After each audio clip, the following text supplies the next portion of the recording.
Okay, so what do you want with the white follow? I mean, no, sorry, sorry, what do you want with the static white? That's it, as wide as it can. Okay.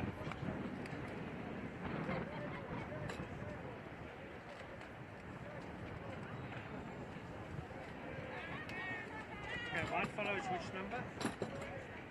One, okay, perfect, thank you.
We ask both of our teams to line up on their respective 45-yard line.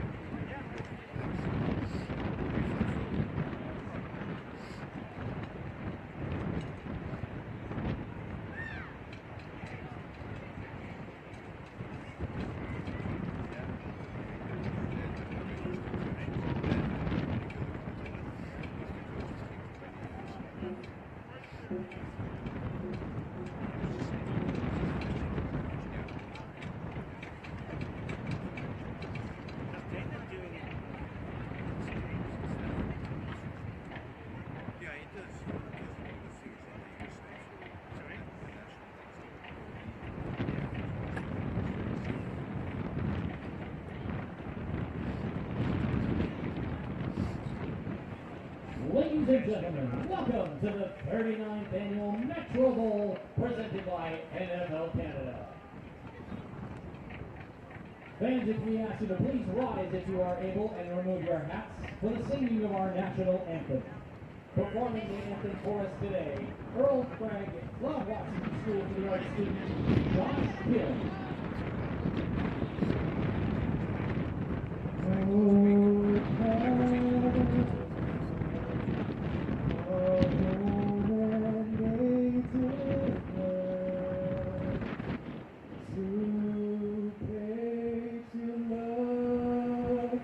In all of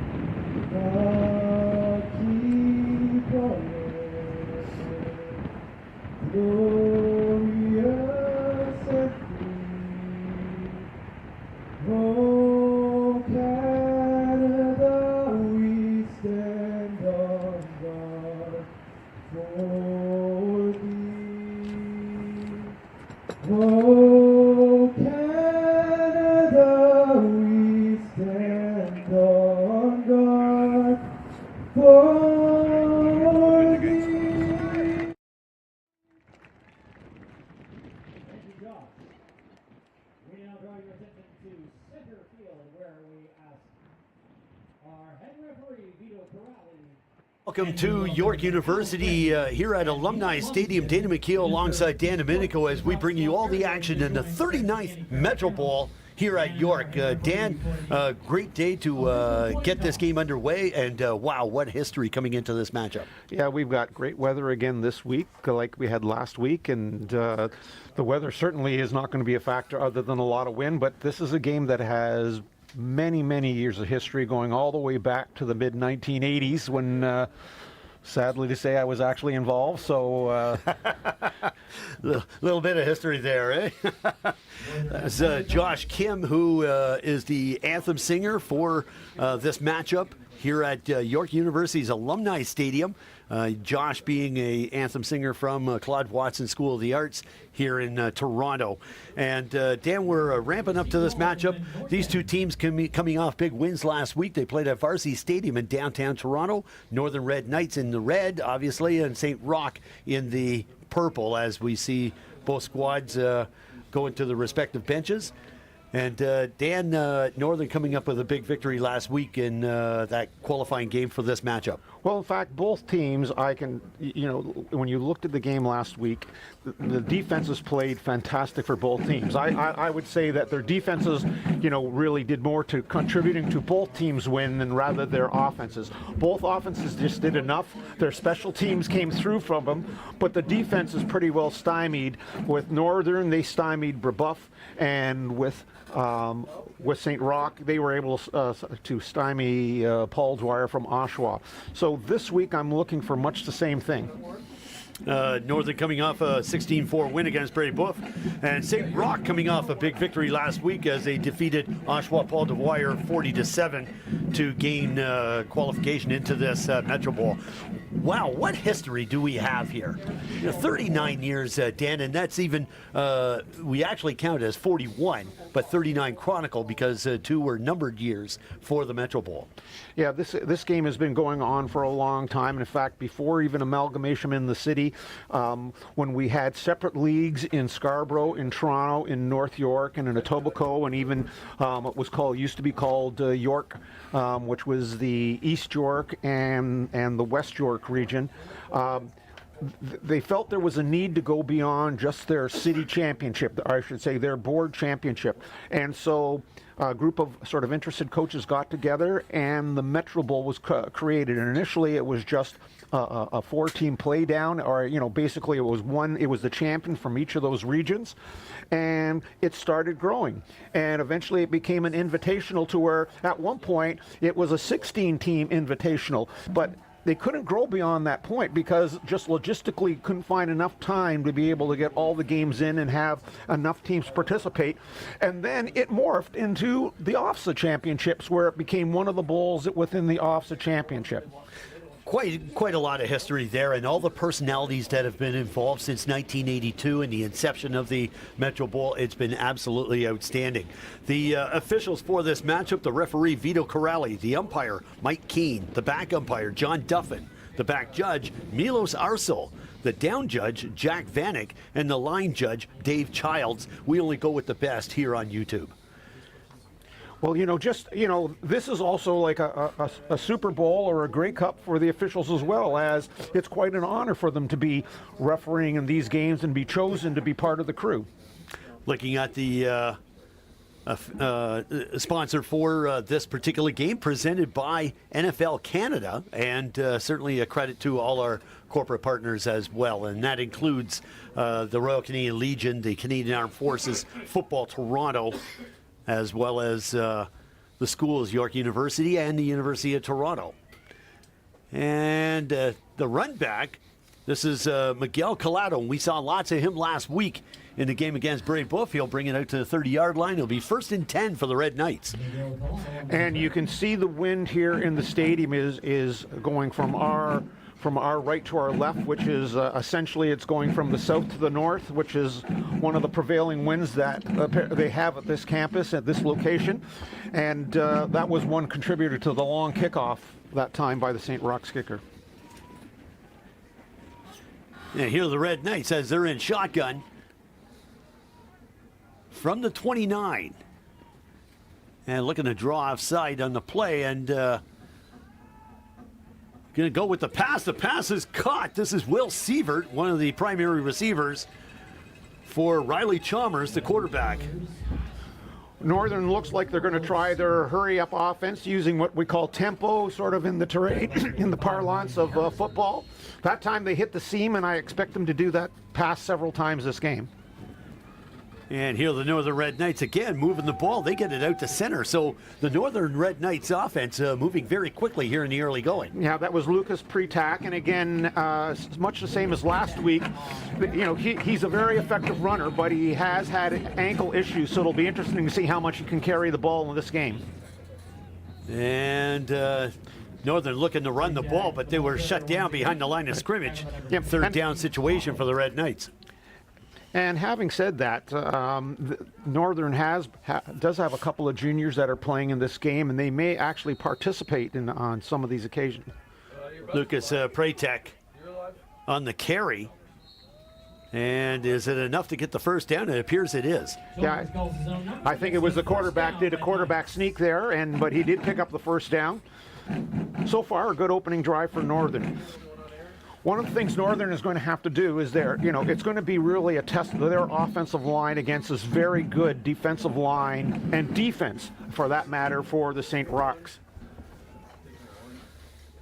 Northern Red Knights coming in, averaging offensively 23 points a game. Here's Riley Chalmers scrambling out of the pocket. He's got tremendous heat on him and decides to loft the ball up in the air. It's going to be a flag. He didn't get it to the line of scrimmage, so we're going to have an intentional grounding. Flags are down. And the call on the play by referee Vito Corrali. I mean, they got lucky. I think there could have even been a holding call at the point of contact right near where the quarterback was trying to get away. But as I said, this is going to be a challenge for Northern. Can they, not that they blitz a lot. St. Roch's doesn't blitz an awful lot. They rely just on they play actually a pretty vanilla defense. And what I mean by that is that they don't do a lot of stunts. They don't have a lot of different, for example, defensive coverages.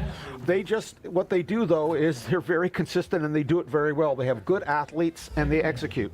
Looking at a couple of key defensive players for St. Roch, that being number 1, Jaden Pinto, and Kamari Thompson, the defensive back. We saw lots of them last week, and we've got flags on the play.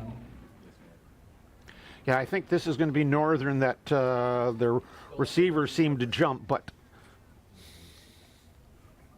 we'll have to wait for the call. Nope, I guess not. They must have got the lineman. One of the linemen did jump early, but it was a close call between that and the receiver also jumping the count as well. Northern second and long. Here's Riley Chalmers. He was huge in the game, and we see number 41 for St. Roch jumping off line. That's Noel Chekwi. One thing Northern does quite effectively, and they practice this all the time, is they practice varying their count. So they'll go just on a normal count. They'll go on what we call a hard count, which they did right there, and they drew the offside. Or sometimes even go on a silent count where just the quarterback just tells the center to snap the ball, makes a signal, and he brings up the ball. Second down for the Northern Red Knights. Here's Riley Chalmers again, looking to draw St. Roch offside. Well, they've been able to pick up 10 yards to get that first down just on penalties. Chalmers lofts this one up in the air, and it's a little too far for the intended receiver, Miguel Collado, on the play. Again, Miguel was open in the seam, but that pass required him to throw, a flatter pass that was going to get there quicker. He just can't lob it up, especially throwing into the wind like that. He was wide open, and the seams are going to be open in this particular type of defense. They play what we call a cover 3, which they have a deep man and the two outside men drop back deep, but that leaves the 2 lanes in the middle, or the seams as we call them, are open, and they're going to be open all the time.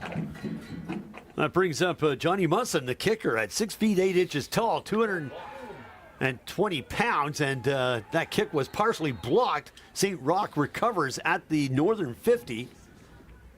And it's first down for St. Roch with great field position, Dan. Yeah, I think, if you're able to see that again, you can see that Johnny Munson, if he had just taken his 2 steps and punted the ball, he might have been able to get it off. But unfortunately, he looked as though I think he was distracted by the rush, took that extra step, and it was blocked. So 1st and 10 for the St. Roch Ravens. They come in averaging 20.5 points offensively. They've got a 7-1 record coming into this matchup. This is number 22, Nick Thomas, the running back on the play, shake and bake on the move, and he looks like he's going to go long distance, and into the end zone he goes. Touchdown, St. Roch Ravens. And I think this was the biggest fear for Northern going in, is that while, again, their offense, it's sort of, they're easy to predict, but they have great athletes and they execute. And in this case right now, we saw Nick Thomas, could have been tackled, shook it free, and then used the speed to get to the edge and scored a touchdown. Great play by Nick Thomas. Cameron McLaughlin was about the only guy who had a legitimate shot to take him down, but Nick Thomas has got great acceleration. Dan, it wouldn't surprise me if he does the 40 and 41, 4-1, 4-2. They're going to set up for the kick. This is Ben Campu Peters. And it's good, so St. Roch is on the board, leading the Northern Red Knights 7-0 here in the first quarter of play of this 39th Metro Bowl from York University Alumni Stadium in Toronto. Well, that's a dream start right there for St. Roch. They were able to stop Northern's initial drive, and then they hand the ball off once on just a simple dive up the middle that Nick took it upon himself just to make something out of it. And they've got a 7-0 lead. Peter Kiss, the head coach of the St. Roch Ravens. Very congenial football coach. High fives all through the hallways at St. Roch. Well, interesting enough, too, a lot of these coaches for St. Roch played for Tom Gredis, the defensive coordinator for Northern, when Tom was the head coach here at York University. So he knows the coaching staff very well, and and he knows their moves. Well, he knows what their defense is going to be. He knows what their mindset's going to be all about. As you see Miguel Collado, and he brings it out to the 25-yard line. He'll be 1st and 10 for the Red Knights, Dan. And that's the impressive thing about St. Roch's, is that it's not like they're overly complicated on offense and they're not overly complicated on defense. They just execute very well, and they put their athletes and their people that have ability in a position to excel, and that's what good coaching is about. So right now we can see St. Roch has been very successful in their season, and to start the game here now, they've done exactly what they've set out to do so far. We've got a player down on the field for St. Roch. 8:38 left here in the first quarter of play. Dan, shout out to the entire committee for being able to put all this out, both with the games from last week at Varsity Stadium to this week with Metro Bowl month, and that being yesterday at St. Michael's College School, where we saw the Western Tech Colts defeat St. Michael's for the junior championship. And again for today's matchups, as we saw earlier, the Leaside Lancers defeating the Henry Carr Crusaders to take the Toronto Bowl Tier 2 championship. So exciting times here at York University, and we're off to a great start this morning with that championship. Well, it's always, when you're a football guy, you're always excited this time of the year because of all the various championships going on, and quite frankly, this is something you've worked your entire year for. I mean, it's not just the fall. These kids have been training in the off season. They play summer football. They lift weights and train, the rest of the year. So this is the culmination of a full year's effort. Also training a full year is Riley Chalmers, the quarterback. He's 6'1", 190 pounds with a solid arm, and that pass was intended for number 14, Riley McMahon. Well, again, this is one of the things this particular defense is going to give you. As I say, they play a cover 3. So what happens is the two outside cornerbacks usually drop back because they don't want to get beat deep. But you have to have a strong, accurate throw to the outside, the number 1 receiver, who's just doing usually a 10-yard stop. And it's not that easy throwing into this wind right now. Riley Chalmers looking to go to the air again. He's got a couple of wide receivers wide open. That is caught. Beautiful catch by Miguel Collado as he brings it down at center field. That's a first down for the Red Knights. Now look at this, a really good job this time by Riley Chalmers. He looked off the one receiver on one side of the field to confuse, the free safety in the middle, and he threw back to the opposite seam. And the difference between this and last time is that he kept the ball lower and it got there quicker to the seam, and so the man was open. Matthew Puchel was the defensive back on the play. This pass is caught. This is Noah McKenzie on the reception. And he's brought down at the 53-yard line of St. Roch. They'll move the sticks a couple of yards, Dan. Yeah, they threw an under pattern right here. You can see Noah just goes underneath the formation. But again, really good pursuit by the St. Rochs. And that's what I say. They're very disciplined, and they're good athletes. And that time they held, even though it was a completed pass, they limited to a couple of yards. Noel Chekwi on the tackle for the Ravens. Second down situation for the Northern Red Knights. Red Knights coming into this matchup with a 6-1 record. Riley Chalmers. And he's going to loft this one up in the air, and it's picked off. The St. Roch Ravens have got the ball. Matthew Puchel comes up with the interception. What a nice play. Matthew there, his coverage was great in the first place. This was probably an ill-advised pass, and you could see, again, when he gets it up into the air a little bit too much, the ball started to wobble and hung up there, and that allowed Matthew to make the interception. Riley McMahon was the intended receiver on the play. First down and 10 for the St. Roch Ravens. But that time, again, they only bring the four guys. They didn't blitz, but they still forced Riley to throw the ball a little bit quicker than he wanted to. St. Roch coming into this matchup, having defeated Robert Hall for the ROPSA final. That was a 22-12 victory before last week's game against Oshawa Paul Dwyer. This is Stephen Gerard Kouassi as he goes the long way around. He brings it out to center. That's a gain of 8 on the play. And this is one of the featured plays that St. Roch's runs. We just call it a jet sweep. There's lots of different names. There's something, fly sweep, jet sweep, whatever. But what happens is somebody starting with slot back position runs across the field. Now what they'll do is sometimes they'll hand the ball to him. Sometimes the quarterback keeps it and hands it to the tailback who will run a dive up the middle. Sometimes the quarterback even keeps it himself. Second down situation for the St. Roch Ravens. And they hand off. This is Israel Goulbourne, the running back at 5'7", 171 pounds. He's a grade 11 student in the lineup for the Ravens. It says he's 171 pounds, but he runs a lot harder than his 171 pounds. He typically is lining up in sort of the tailback or the fullback position there, and he's a tough man to bring down. So that was a gain of 1 on the play. Third down for the St. Roch Ravens.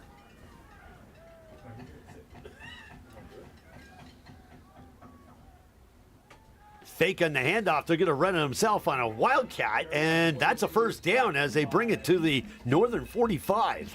And again, everything stems off. You can see 21 there runs the fly sweep. The quarterback keeps it. They pull one of the linemen around the end to provide blocking for the quarterback. So this was an absolute design play. This wasn't just the quarterbacks deciding to run.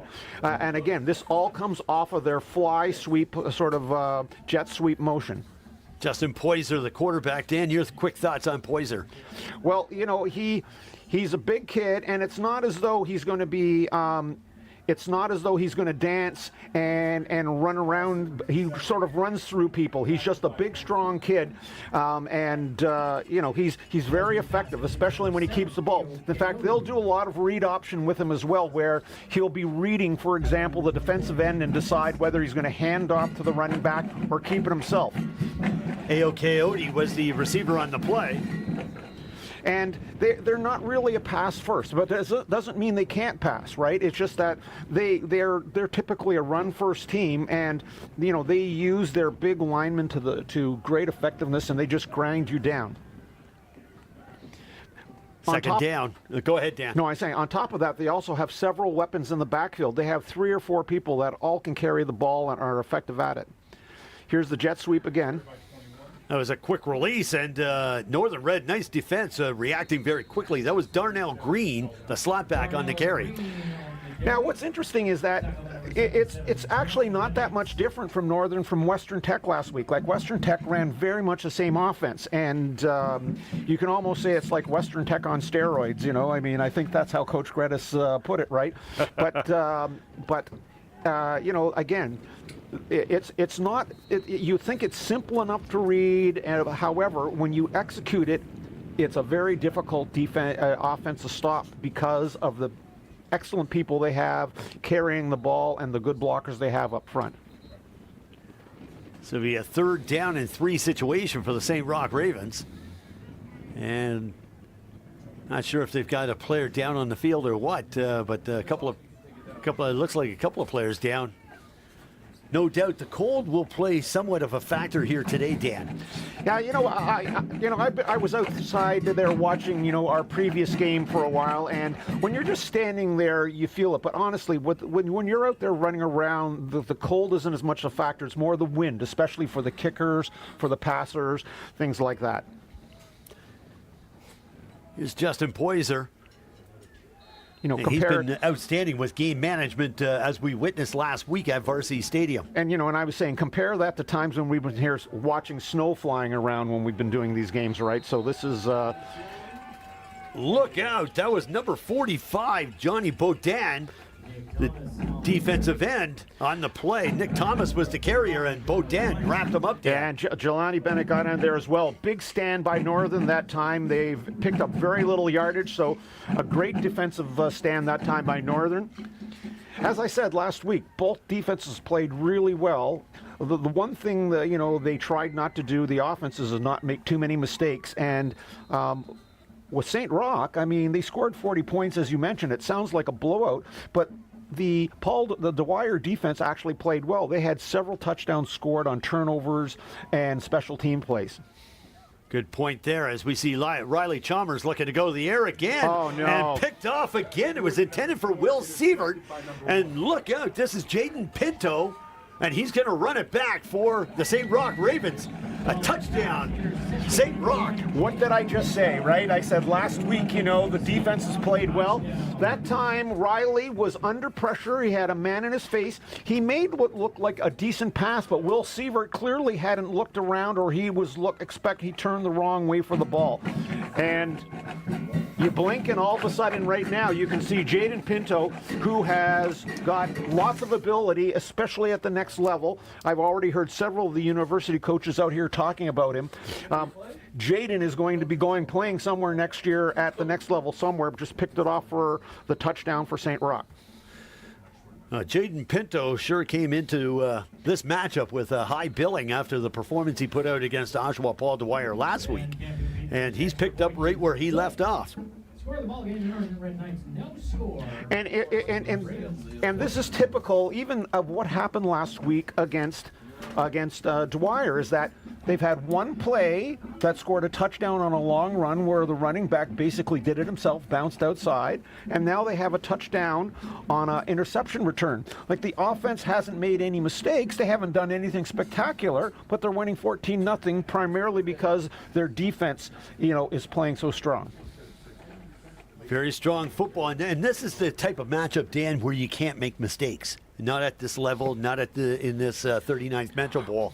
When you make mistakes like that, you're going to pay. And almost universally, your coaches talk about when you're playing in these type of games, you know, if you win the turnover battle, most likely you're going to win the game. Yep. And already right now, you know, Northern is, you know, giving up the ball a few times, and it's cost them plenty here. Here's the kick by Justin Knight, and the return.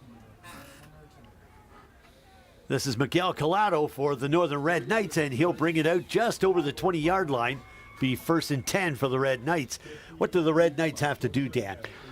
Well, you know, they've shown the ability to pass here. I don't think they can. I don't think they can drop back and just keep lobbing balls into the seams, even though they're open, simply because the passes take too long. They're going to have to. They're going to have to throw shorter passes, especially if they can survive the next couple of minutes into the wind, right? And somewhere along the line, they've got to be able to run the ball a little bit, just so that the defensive line of St. Roch isn't just teeing off every down. Phoenix Cottle credited with the tackle. Here's the Northern Red Knights looking to run the ball. They go off tackle. And this is Ben Wickett, who was actually a junior in grade 10, who they've brought up for, which you're allowed to do, brought up for this game. And he's already come into the game, and he's contributed with a first down running. As I said, the issue they have is that Lucas Pretak, who's their running back, is still coming off that ankle injury. And while he does a great job when he's in there, he just cannot carry the ball every down like some teams would do. Certainly, General Manager Dale Callender has worked overtime in getting these rosters to us with all the additions of junior players. And we got a flag on the field, Dan. Yeah, 62 for Northern. Branger Brown just jumped the gun a little bit there. Big boy at the right tackle position, 6'6", 245 pounds, Dan. One of the things you have to live with as a coach is that they are going on multiple counts. Whether on hard count, a short count, or no count. And the offensive linemen have to be fully aware because, you're trying to confuse the other team, but you also confuse yourself.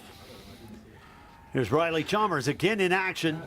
And that one was intended for Noah McKenzie, and couldn't hold on to it. Yeah, no, that was the under route that he ran last time, and he was open.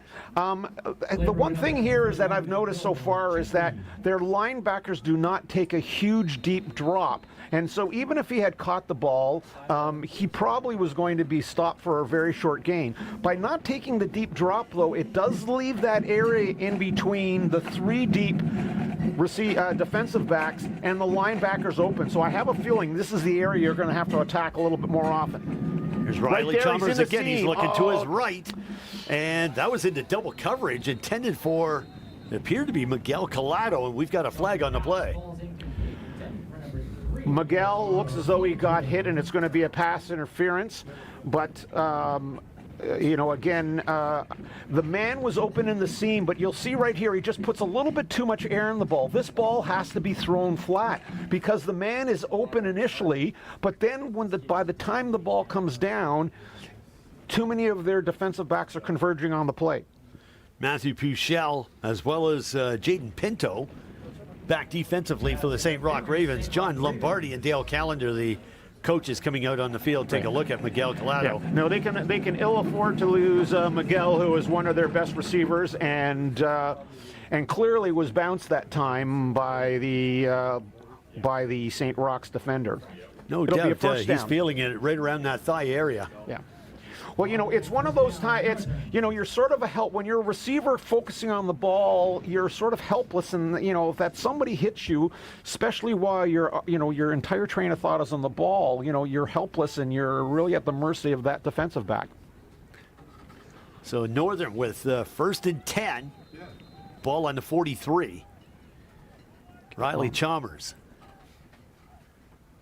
They hand off. They're going to drive this one off in the gap. And they'll bring it out to approximately the 47-yard line. Yeah, Lucas Pretak again with the carry. And so far, the Northern, every time they've run the ball, they've been successful. But that's because they're running, they're right now, they're pass first, run second. So it's a bit of a surprise when they do run. Kamari Thompson, the defensive back on the tackle. And the pass incomplete for the Northern Red Knights. Now, and again, this was all because of the pressure put upon the quarterback by the front line of St. Roch's. He bobbled the snap a little bit, and by the time he got it under control, he already had a St. Roch's defensive lineman in his face, and he threw the ball, and it was almost intercepted.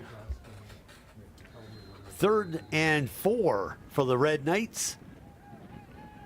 And the ball on the 48-yard line. And this is Johnny Musson back for the kick. And this one goes high. Jaden Pinto back for the St. Roch Ravens, looking to pick up the ball.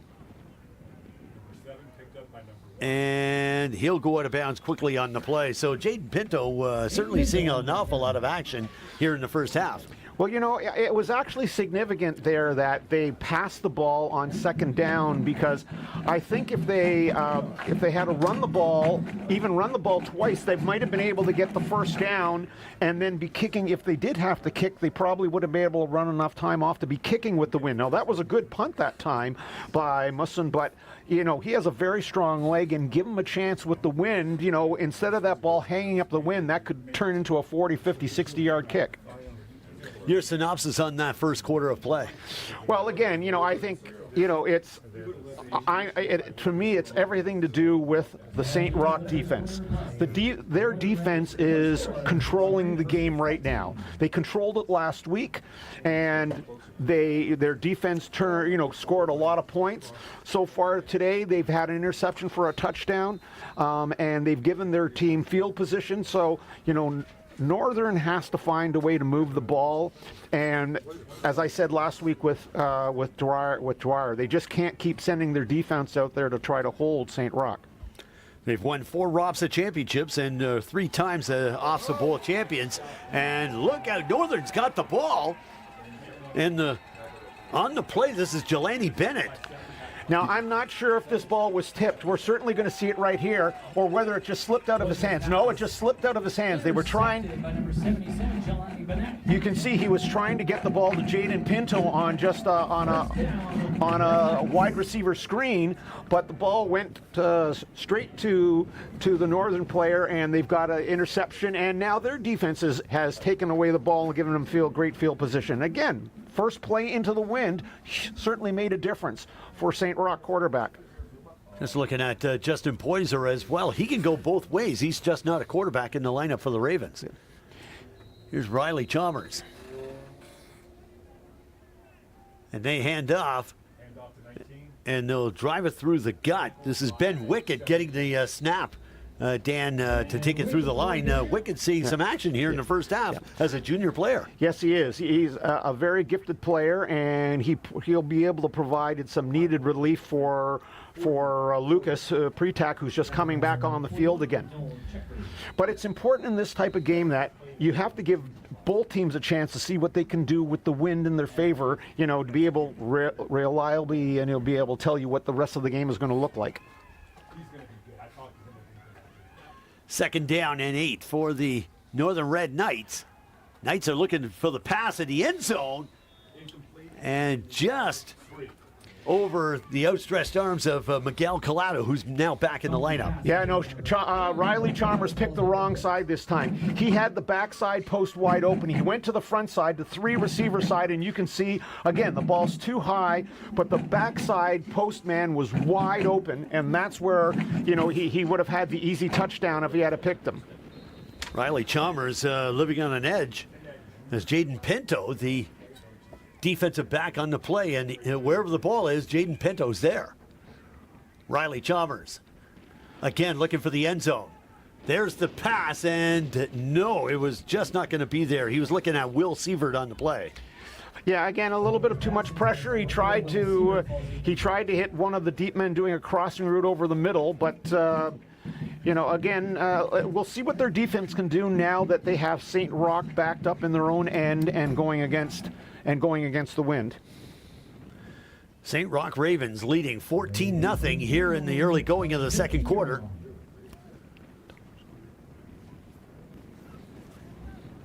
And the Red Knights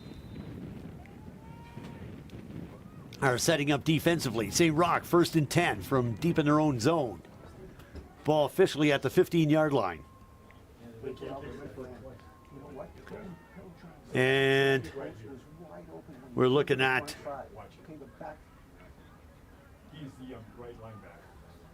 Poyser on the handoff. This is Nick Thomas on the play. Goes off tackle. Gets about 3 yards on the carry.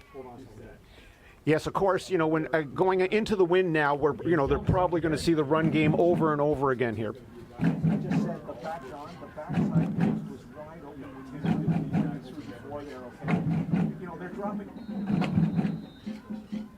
It'll be 2nd and 7 for the St. Roch Ravens.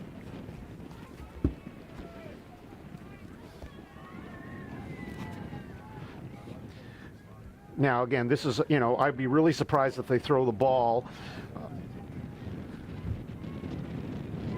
Faking the handoff. They're going to go with a pass behind the line of scrimmage. This is Jaden Pinto on the play. Gets around one defender and looking to thread the needle on two others before he goes out of bounds. And like I said, I'd be really surprised if they're going to throw the ball. This technically isn't even a throw because it threw it backwards. And now, quite frankly, I don't know why you would throw a backward pass in your own end the way the wind is right now. That's a very dangerous play. And as it turned out, they really didn't get much yardage, and they're going to have to. But, that seems to be too much risk for the reward you're going to get there. Sean Harding had a chance to take him down, but lost control of him behind the line of scrimmage. 3rd down and 5 for the St. Roch Ravens. Okay, so Northern's done their job. They're forcing a punt. We'll see how the St. Roch punter here is going to fare going into the wind. Ben Campu-Peters. And there's the kick. It'll bounce at the 50-yard line, and here's the return for the Northern Red Knights. Oh, no. And Miguel Collado lost control of the ball, but he goes out of bounds with it. Wow, that was close. Yeah, no, actually, a really good job by Miguel. He picked up the ball, the runs.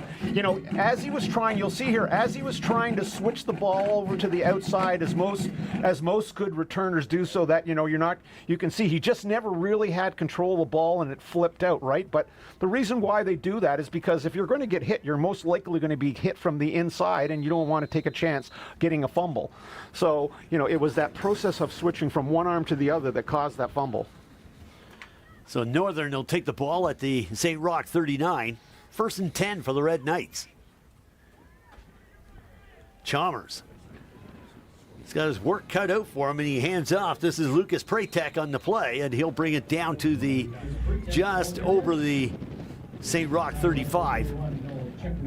Okay, and again, a decent, when they run, especially they've been running on 1st down, they get good yardage. It just, I'm not sure they can sustain that for the entire game running, but they're going to try it this time.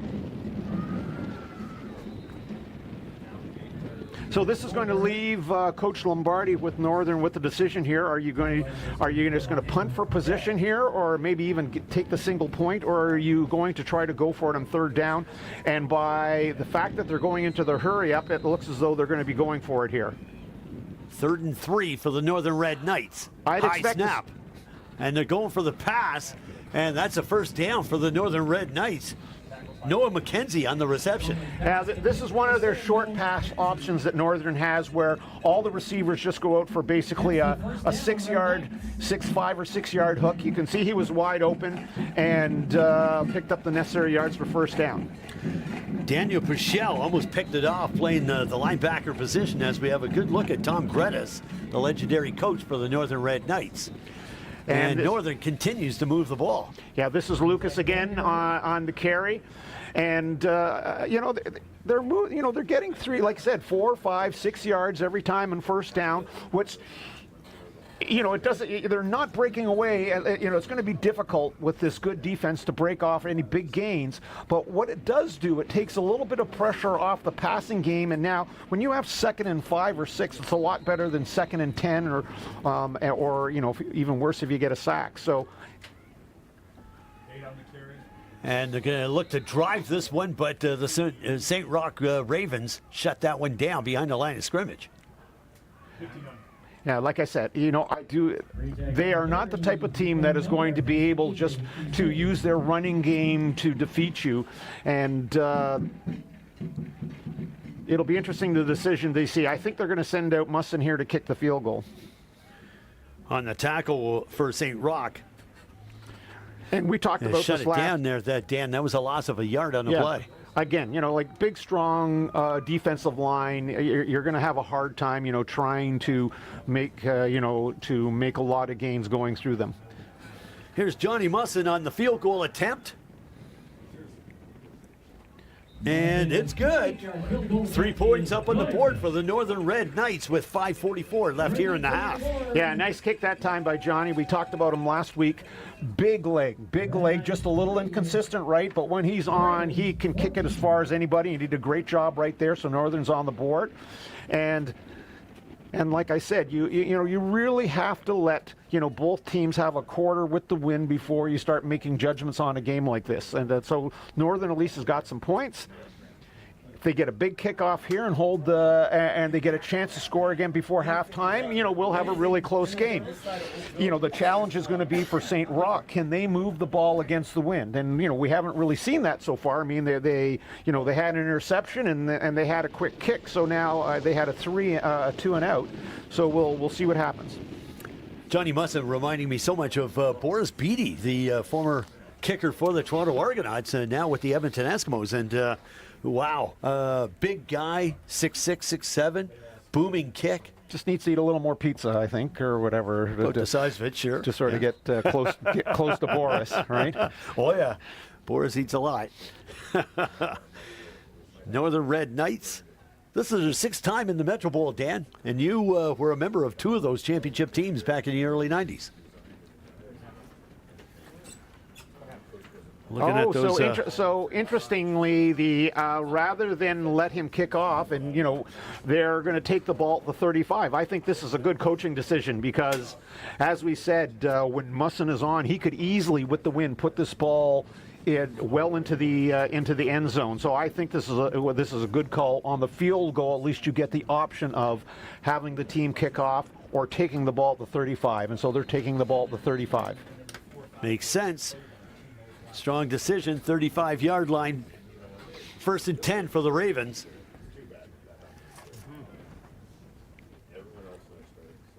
Here's Poyser at 6 foot, 230 pounds. He's quite a presence behind the line of scrimmage, and he's going to take it himself. He goes off tackle on the play. Good speed. Look at Justin Poyser as he gets it down to the Northern 25-yard line. That's a first down for the St. Roch Ravens. But like as we said before at the start of the telecast, he's not fancy. He runs north and south, and when you give him a chance to get going, he's a big guy to bring down, and it works very effectively when he's faking the ball, or in this case, reading the defense and taking and pulling it. Called that one the A train. The A train with the ball and holding call on the play, and they're going to bring this one back, Dan. This is a huge call at this time of the game, right? Instead of having the ball, into northern territory and going against the wind, and maybe being able to put points on the board. Now they've got a first and 20. And the ball's placed at the St. Roch 25. So 1st and long for the St. Roch Ravens. They won a Metro Bowl in 2021 with a dominating victory over the St. Michael's Kerry Blues at St. Mike's. Here's the jet sweep. And the sweep with Stephen Gerard Kowasi, and he's not going to get too far. Dan, the Northern defense read that one quite well. Well, I really think that the Northern defense they know the jet sweep is coming. I think the quarterback Justin Poyser, as he did before, could really be key in picking up yards for the St. Roch's team, because I think they may break off a couple of these sweeps, but by and large, they're going to contain this sweep. Looking at Andrew Muzar, the defensive tackle at 6 foot, 275 pounds for the Red Knights. And he's been quite a presence for the Red Knights throughout the course of the season. Yeah. And this is a situation that doesn't really suit St. Roch's. They're not, as I said, they're a run-first pass team if they have to. And not that he doesn't have an arm, but again, you can see he's choosing to carry it himself, which is probably... Poyser just goes into a pile and thinks he's going to crush them as he goes through that like I said, line of defense. Like I said, once he gets going, he's we talked about before about, he's sort of like a freight train, slow to get going, but once he gets going, he's a tough dude to bring down, right, carrying all that weight. Looking at Sean Harding on the tackle. That's a pretty gutsy Sean Harding making that tackle.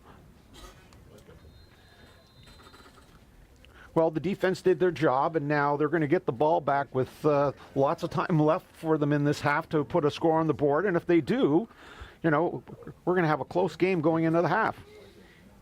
Here's the kick, and this one's going to bounce a couple of times before Collado picks up the ball, and he's going to being brought down in a solo tackle. Nice tackle by Musa Bahom on special teams.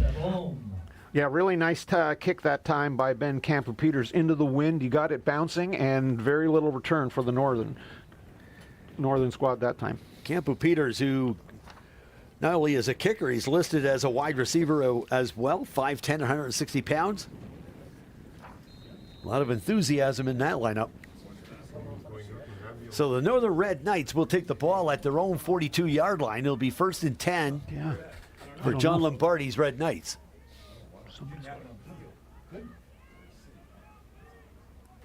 And here's Riley Chalmers. He's looking to go long distance. He flutters the ball up in the air. It's caught. What a catch. Noah McKenzie on the play, and he brings it down at 35-yard line to the St. Roch Ravens. Well, the Northern coaches must have been listening, because that was the backside post that we had talked about before that was wide open when they tried to pass down there. So, they threw it to the weak side, and what a great catch that time by Noah. O.J. Alubi, also Aiden McFarland were the defensive backs on the play. And they were left like seals on an iceberg, Dan. Well, you know what? The quarterback, Riley, still has to, can't float it too much like that. He's still the defensive backs are going to have too much chance to, sort of attack the ball, especially when the man was as wide open as he was initially. Riley Chalmers. They hand this one off. This is number 19, Ben Wickett, who's seeing some good action here in the first half of play, and he's brought down at the 15-yard line. The ball carrier. 240 and counting. Really nice run that time by Ben Wickett. Like I said, Ben Wickett right now and Lucas have been, Pretak have been a really good 1-2 punch for Northern. Looks like we have a man down for St. Roch. Yeah, St. Roch player is Denzel Ojafor, 6'3", 210-pound player. Danny goes both ways, special teams as well. Yeah, no, it's he's our starting defensive end, Ojafor. So this is going to be important to see. Hopefully he just hopefully he's just been winded a little bit and he'll be able to come back on. But these are the unforeseen things you see that happen in games like this. You get an injury, you get a turnover, you get a gust of wind. Crazy things happen that could alter the game. And like I said, we're one score away from Northern turning this into a really close score at halftime. Well, the Northern Red Knights have founded in 1930, 2,000 students. The principal is Adam Marshall. And famed coaches include Clark Pulford and Tom Gress and yourself, Dan. Oh, thank you. And the Metro Bulls, 1990, 14-11 victory over Markham. In 1994, and that was a 30-21 victory over the Sarnia St. Patrick squad that used to bring up 40 buses and an entire town to come to what was formerly the Sky Dome.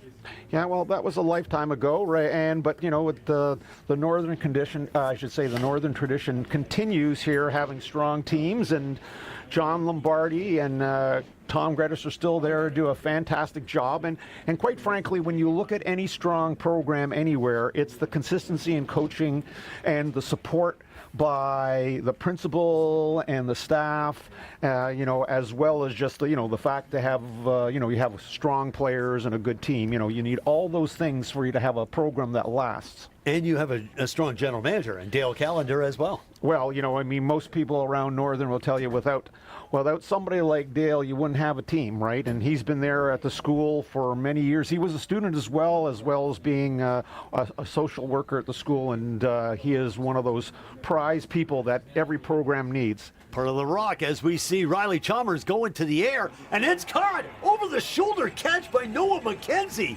Wow! Holy mackerel, Noah McKenzie. Ain't no thing like a chicken wing.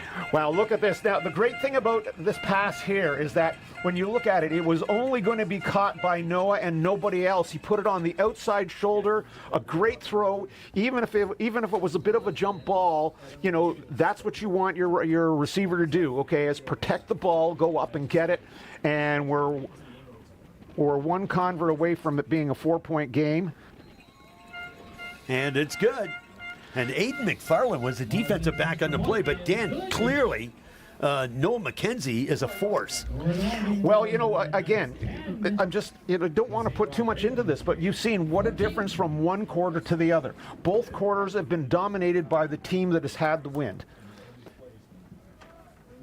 And in the course of, for Northern, it's the fact that they're passing with the wind, and that pass was allowed by the fact that he was able to get it up high enough and far enough, and it carried so that only Noah was going to catch the ball, which he did.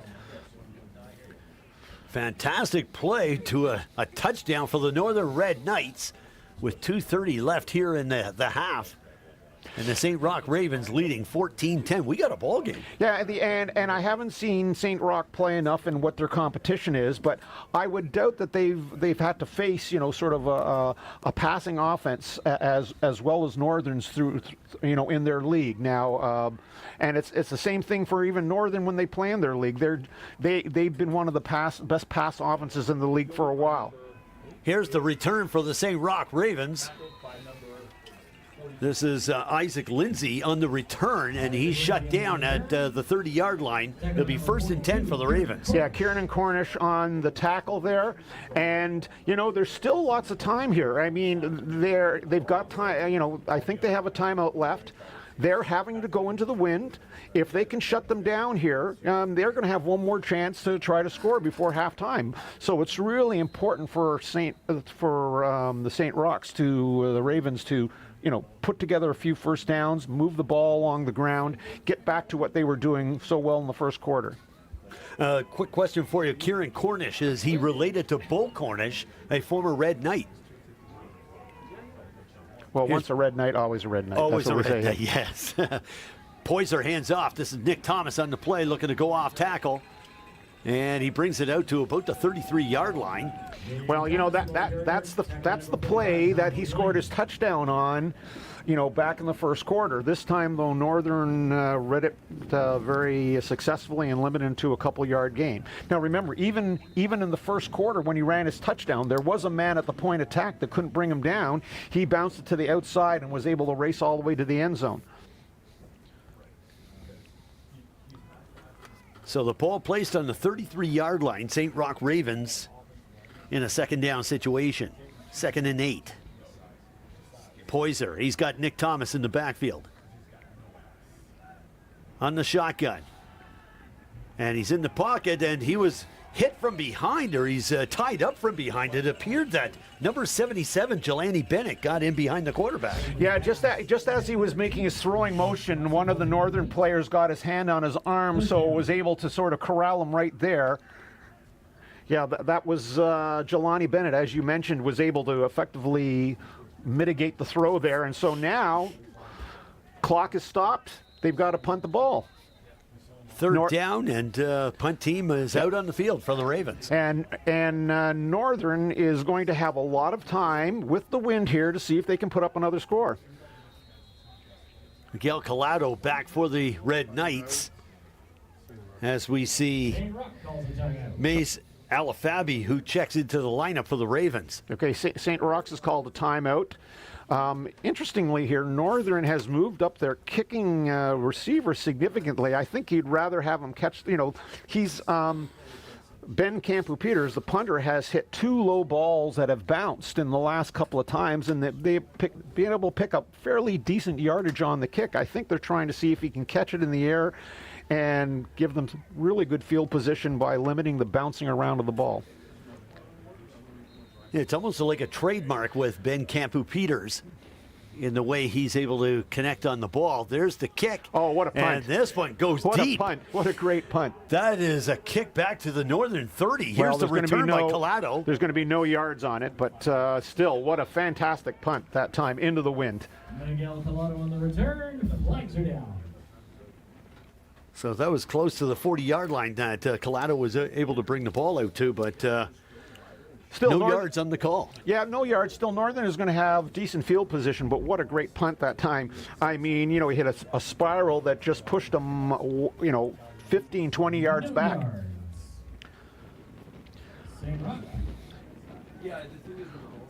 So the ball will be placed officially at the 40-yard line, and it'll be 1st and 10 for the Red Knights.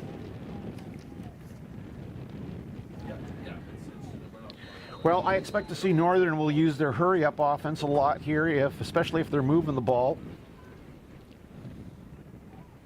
Riley Chalmers looks left and decides to go right, and beautiful catch. This is Riley McMahon, the wide receiver, a captain in the lineup for the Red Knights. They're moving the sticks.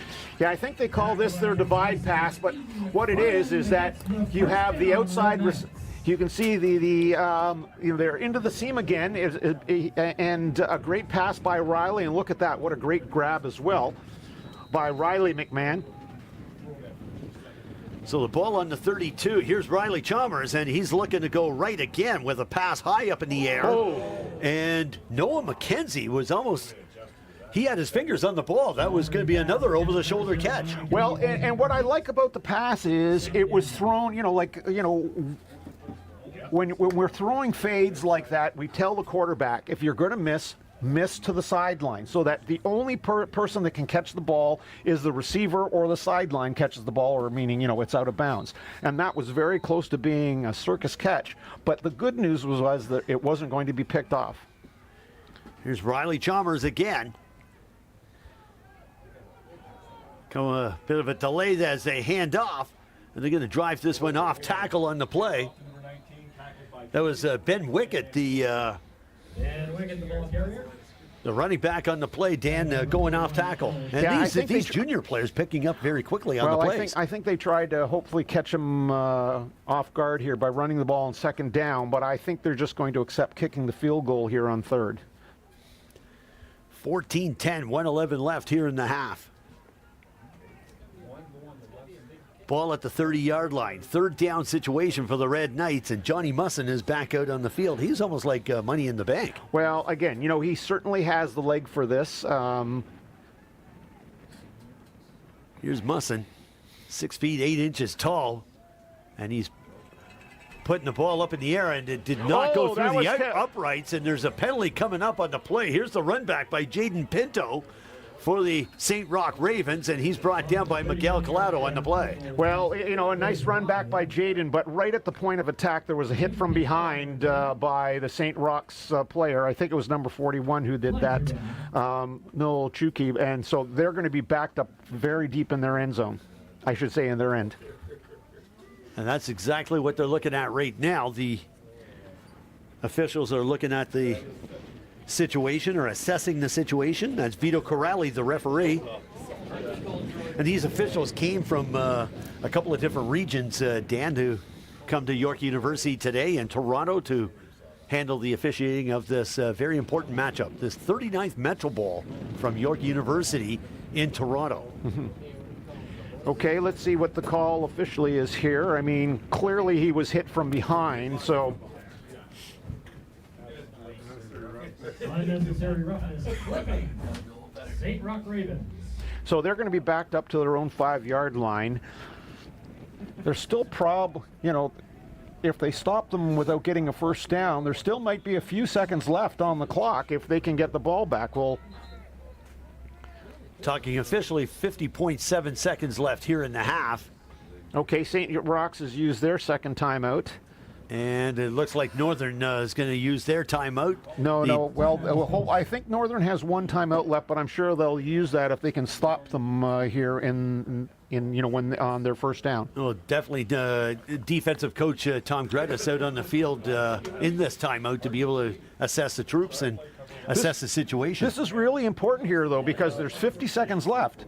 In Canadian football, you get a 20-second runoff, right, that you can use, right? So if they can stop them, the play will take, if they run the ball and they only get it a few yards, the play will take less than 5 seconds. They call a timeout. Then they'll do they'll still have maybe 15, 20 seconds with the ball, if they force St. Roch's to punt here. So this is really important. In Canadian football, the half and over or the game isn't over until it's over, right? So much can happen in that last couple of minutes. I think Yogi Berra played the wrong sport. Yeah. Well, it's one of those universal concepts, right? Right. So. Luke Marchant, the middle linebacker out there for the Northern Red Knights, and certainly a leader on the field. Here's the St. Roch Ravens. So I think they're deep in their own zone.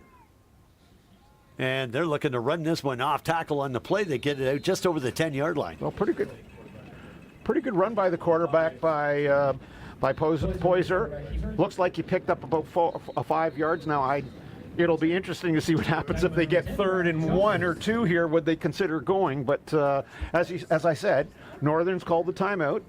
4 seconds went off on the clock.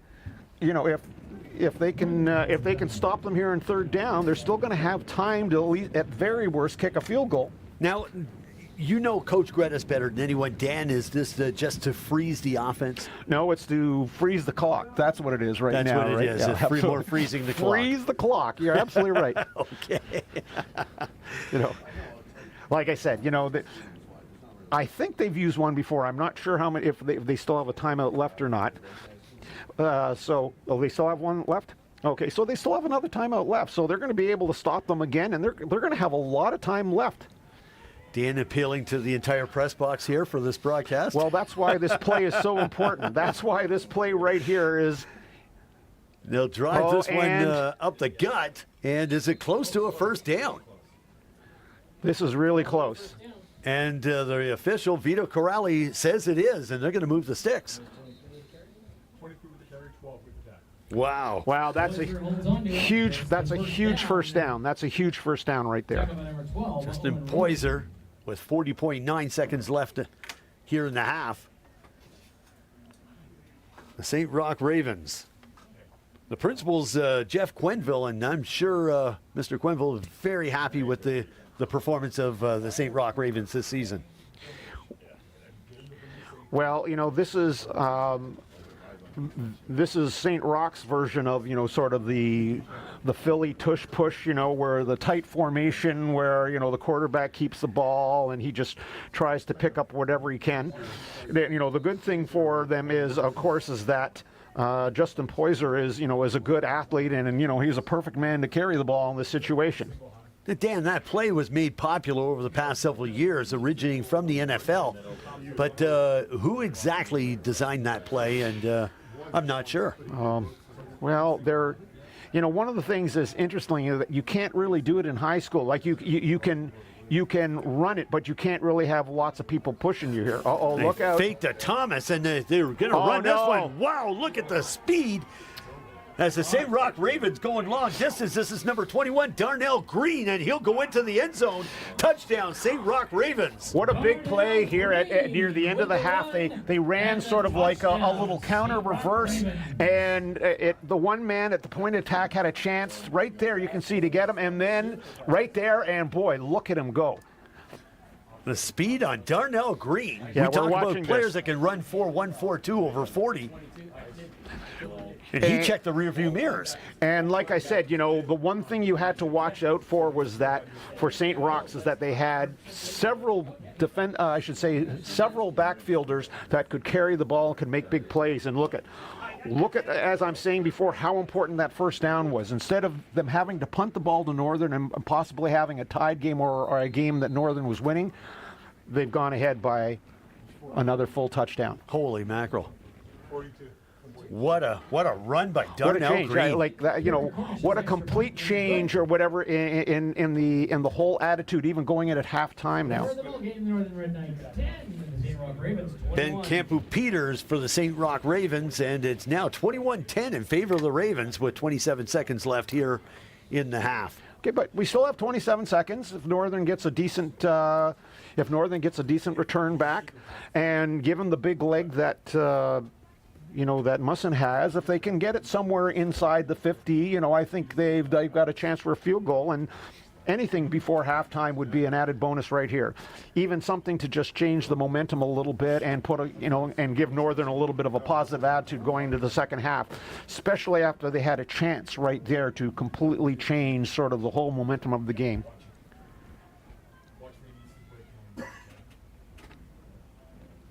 So the St. Roch Ravens that get set for the kick. This is Justin Knight. Yeah, the ball's just blown off the tee there. You can't say enough about Darnell Green and all that speed. no doubt he'll be on the St. Roch track team as well. Here's Knight on the kick. And this one's going to go deep. And Miguel Collado bobbles the ball. He picks it up. And the St. Roch Ravens looking to shut him down right there at the 15-yard line. Just a great kick by Justin Knight, and even better coverage that time by St. Roch's. You know, Northern is backed up in their end. They may just decide now just to not take the chance and throw an interception, maybe just to take a couple of knees and get out of this half and sort of regroup and see what they can do the second half. And it's interesting, really. The defense has done a decent job. It was almost like last week, except they allowed a couple of big plays, and those two big plays, those two big runs, has absolutely killed them so far. And all the credit to St. Roch. You know, like I said, you just talked about, well, their track team. Well, they seem like they're all in the backfield there. Everybody can run that's in that backfield for St. Roch. Great success with capitalizing on errors last week against Oshawa. Paul Dwyer as Northern Red Knights throwing that one away. Well, it's that particular route is called a smash route, where the outside man does sort of a little hook, and the number 2 receiver is going to the corner, but he just he missed him on the pass.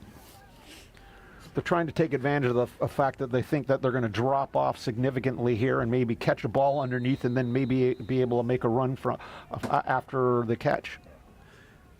2nd and 10, Northern Red Knights. Riley Chalmers. He's been rock solid as quarterback for the Northern Red Knights this season.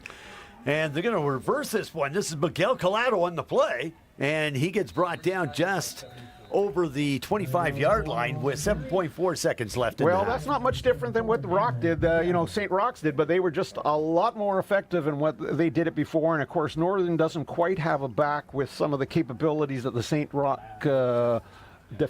running backs have. Daniel Dawkins had him lined up to make the play, but couldn't maneuver quick enough. Miguel Collado's got very good speed as well. Well, I think they're just going to let the clock run out here and then take and maybe throw it up one more time, but certainly he's going to wait until the clock goes to 0 and then snap it. High snap. Riley Chalmers hands off.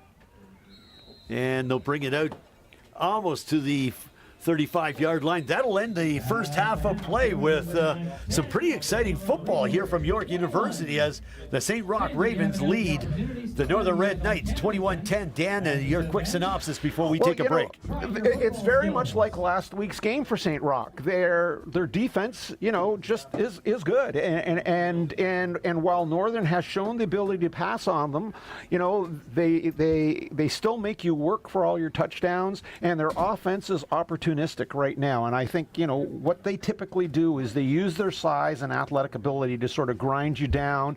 And we were one play away there. It was 3rd down and 3, or it was 2nd down, remember, and 5. And if they had forced them to punt the ball there, they were going to have the ball probably deep in their end with a chance to score a touchdown to actually have the lead at halftime, Northern. But instead, we get the big play that time by St. Roch, the big long touchdown run on the sort of the semi-reverse there, and now the score is 21-10, and they have a significant lead going into the second half.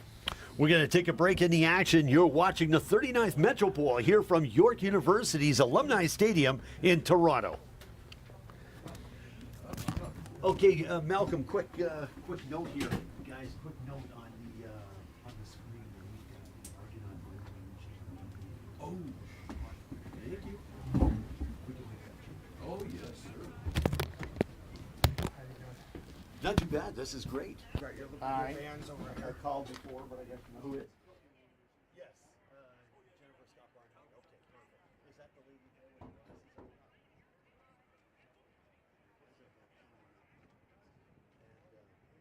No worries. That's okay. Yeah, no, they have to stay. Yeah, they had a chance. I'm going to run down. Please watch me. Oh, okay. Anyways, I'll talk to you. Okay, bye. Where's my agent?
was Eric Upshaw, one of our guys back from the original Metro Bowl there, and Eric Upshaw, he was almost one of our best offensive, defensive linemen. I recognize that.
Okay. I'll count it down from 5, 4, 3, 2, 1. Welcome back to York University Alumni Stadium as we get set for second half of action with the St. Roch Ravens leading the Northern Red Knights 21-10. Dana McKeel alongside Dan Domenico bringing you all the action. And Dan, what do you think is going to happen here in the second half? What are we looking at? Well, it looks as though Northern is going to be kicking into the win, so at least they'll have the win for the fourth quarter to make their furious comeback. But this quarter is going to be all about survival for Northern. Can they at least keep the score at where it is, or maybe even be able to, try to eat into it a little bit while they're against the wind? But clearly the problem for Northern is stopping the big plays from St. Roch, and as I said, they had difficulty before moving the ball into the wind when they had it in the first half. Here's the kick for the Northern Red Knights, and wow, Johnny Musson really putting a lot of muscle into that. The return for the St. Roch Ravens as they'll bring it out just over the 25-yard line. Yeah, It'll that's be Isaac Lindsay. First and 10 for the St. Roch Ravens as Isaac Lindsay had control of the ball, bringing out. Yeah, I expect St. Roch is going to do a lot of what they've just been doing. They're going to run the ball. They're going to run the ball. Hopefully, one of their athletes in the backfield will break a big play. They're not going to take too many chances because they don't have to, and certainly I don't expect their quarterback to be throwing the ball downfield that much because they really haven't shown that so far the entire game, and they've been successful with the plan that they have had so far. We always talk about the first 5 minutes being the most transitional moments or pivotal moments of any ball game whatsoever, and this could be the case. Here's Nick Thomas on a pitch from Poyser, and he brings it out to the 35-yard line before he was suplexed to the turf. Yeah, no, and you can't go wrong. Remember, Nick was the player that scored the long touchdown back in the first half that got them started. He's one of their dynamic backfield players, but he looks like he's come up limping a little bit, and I think he's going to have to come off the field. As you said, he was suplexed down. He's certainly something wrong with something in his leg there, whether it's his knee or his ankle right now, and they're calling somebody out right now for him. That was Luke Marchand, the middle linebacker, who took him down, but that's not a good look with Nick Thomas being carried off the field like that. That's an ominous start for them, especially they don't want to lose a player of his quality. I mean, they do have as we said, they do have several other weapons, but he is an integral part of their backfield. Nick Thomas scored a touchdown. He scored the first major of the game in the first quarter of this ball game, the 39th Metro Bowl here from York University in Toronto. I wouldn't be surprised to see Justin Poyser hold on to this ball here. Poyser on the snap, and they bobble the ball. He's going to take it himself, and he's shut down behind the line of scrimmage. Luke Michon is making a name for himself as a middle linebacker. Well, that's exactly what they did. He was running the read option this time, and clearly he had decided to pull the ball, but in pulling it right there, you can see how he just bobbled it, and that bobble cost him any chance at a first down, so good job by the Northern defense. They forced St. Roch's into punting it right away. Israel Goldborn took over as the tailback for Nick Thomas on the play, but that bobble kind of mesmerized Poyser. Well, he was doing it's called the read option. He was reading the defensive end and clearly saw that the defensive end was crashing down on the running back. So his job is to pull it out. But clearly in the exchange, the ball was bobbled. Certainly the ball was bobbled, and that took away any chance. Once it hit the ground and he was able to pick it up, that took any chance away from the fluidity of the play where he could get up enough steam to be able to make the first down. And so now the result is, not a great series to start the half. I mean, we don't know how long Nick Thomas is going to be out. Hopefully that was just a minor little injury and he's going to be back. But, the Northern defense has held firm on the very first series, and they're forcing him to punt. Gideon Iwomi checked into the game for the St. Roch Ravens. And as I said before, even if, Northern's job is just to make sure the score doesn't, well, that was close. So it's going to bounce over Miguel Collado. He's going to pick it up at his 25-yard line, and he bobbles it. Here's Collado on the return. A couple of shake and bake moves before he's brought down to the turf close to the 30-yard line. I know the coaches want you, to catch the ball in the air, not let it go, but you can see that the little bobble initially where he didn't get to the ball has cost them at least 30 yards of field position right there. Wow. It's a very difficult thing, though. We just saw before into the wind. Okay, we saw Ben Campu-Peters hit a long, booming punt. So in that time, Miguel was caught. I mean, do I stand way back knowing he has the wind here, or who was to predict he was going to hit that low line drive? So unpredictable. Riley Chalmers in shotgun, hands off, and that was Lucas Pratek. I think Northern is going to have trouble running the ball when St. Roch's defense is expecting him to run. Like, they do really well when it's a first down and they're not sure what they're going to do, or if it's a second down and short, where you can still pass the ball, where you can do either, where they've been successful. I think they're going to have difficulty just running against the St. Roch's defense, just even if they're trying to take off some time off the clock here to get to the win in the fourth quarter. Northern on the 33. Chalmers with the pass, and it's caught. This is Riley McMahon as he goes out of bounds on the play. Yeah, Riley McMahon just did a little out pass right there, and a great throw that time by Riley Chalmers, and they picked up the first down. And again, this is good for Northern. Again, if they can score against the wind, that's fantastic. But if they can still keep the ball and keep moving it and wasting time until they get to the fourth quarter, even better. Daniel Puchel on the play as Northern Red Knights looking to move the ball. The first down situation there, and they got about a couple of yards on the carry, Dan. Yeah, and again, now we're starting to see, again, the strength of the St. Roch's team. Like, again, first down, Northern's starting to show a pattern of running the ball, and their interior linemen are really difficult to move. Here's Northern, second down situation, ball on the 47. Chalmers looking to go to the air again, and this one was intended for Noah McKenzie. But Mackenzie's appealing to the officials on a pass interference. And the claim. reason he was appealing because, again, this is what I called before, what's called the smash pass. The number one or the outside receiver basically does a hook. The number two receiver is going to the corner.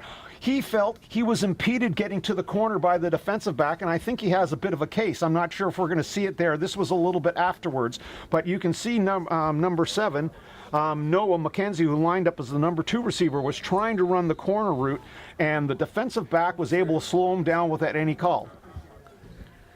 Defensive back on the play, O.J. Alubi.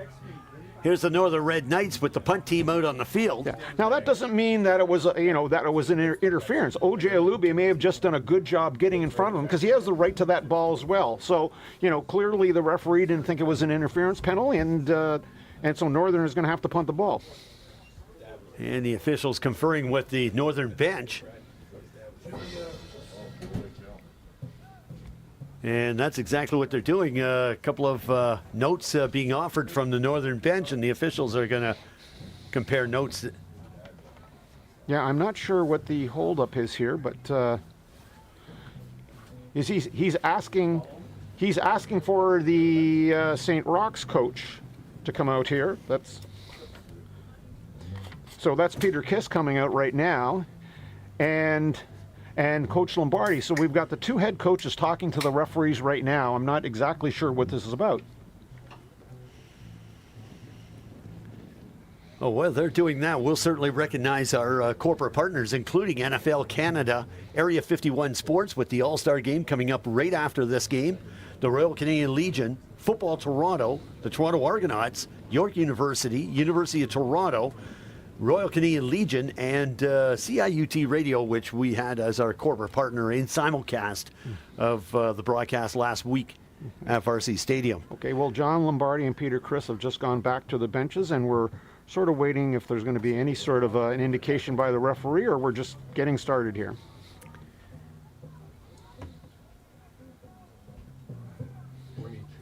That's Vito Corrali, the referee. I guess he just wanted a little chat, ask him, Anybody needs a coffee, it's cold out there. There's the ball as it bounces out of bounds at the 35-yard line. It'll be 1st and 10 for the St. Roch Ravens. Okay. So it'll be 1st and 10. On a very cold day here at York University in Toronto, in North York, which is northern area of Toronto. 7:37 left here in the third quarter of play. Dana McKeel alongside Dan Domenico and a hard-working production crew.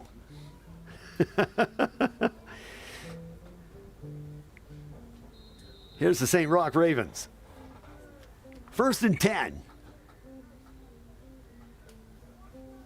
This is Justin Poyser, and taking the ball as he goes wide left on the play. A couple of forearms on the play as he brings it out at the 50-yard line. Well, interestingly, you can see that Nick Thomas is back out there, and that's who he faked the ball to where he kept it himself. But you can see Nick is still limping a little bit. So clearly whatever happened to him before is still holding over. And maybe Nick is just out there as a decoy right now because, like I said, other than the big 2 long runs that have been had by the St. Roch's team, Justin Poyser has really been the best offensive carrier right now for St. Roch's.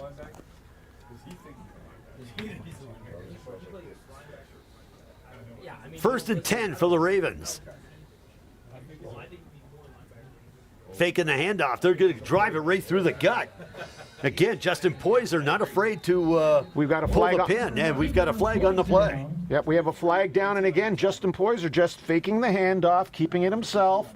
Like I said, he's, they're faking the jet sweep, and then what happens is Nick Taylor just goes out there, I guess, as a fake or a decoy, maybe providing some blocking, and Poyser just keeping the ball himself. I mean, he's become their offense so far, and Northern. It's working. I mean, they're moving the ball, and on top of that, they're getting a face mask call on top of that, too. Damian Spadafora, the middle linebacker on the play, went one-on-one against Justin Poyser. That's a tall order. That's a big matchup. Well, like I said, he's listed as 230. He's got decent speed and he's got good balance. I mean, and he's a dual threat that he can throw the ball if he has to. They hand off. This is Nick Thomas as he goes through the gut. And he brings it out close to the northern 35. I just have a feeling that he's in the game and looking at it. You can still see the limp.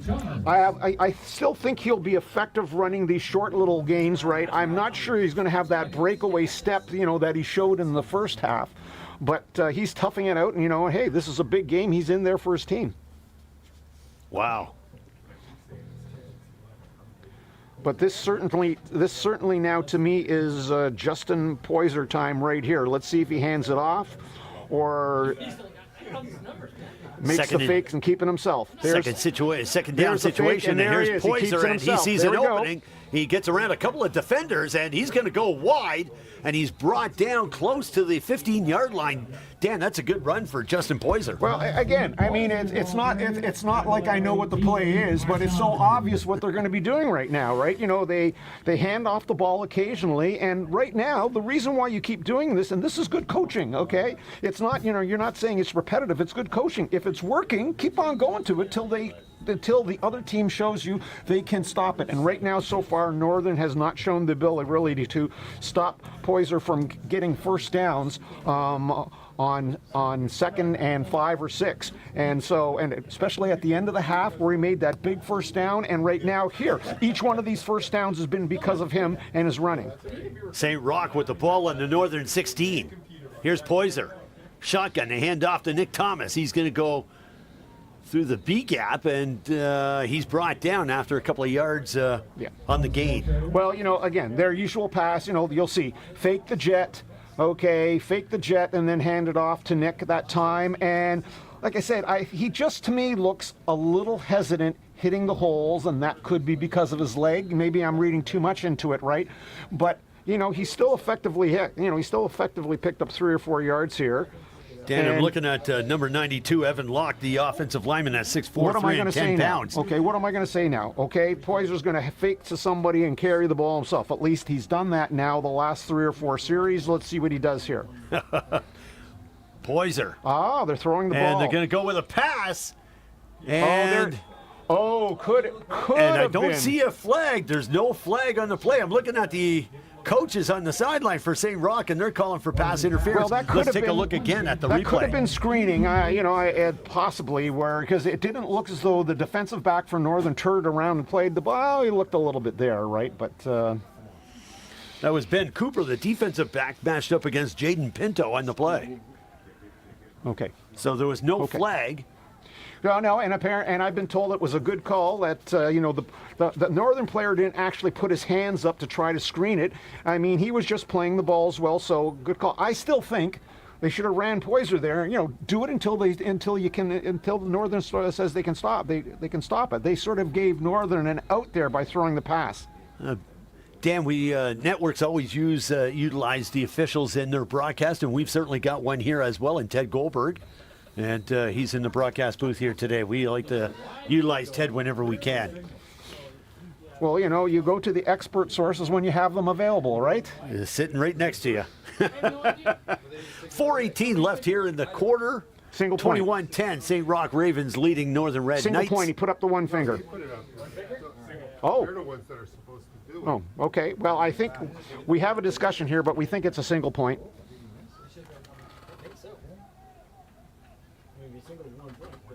So, and the ball will be brought out to the 35-yard line. Scoring the ball game, Northern Red Knights 10, St. Roch Ravens 21.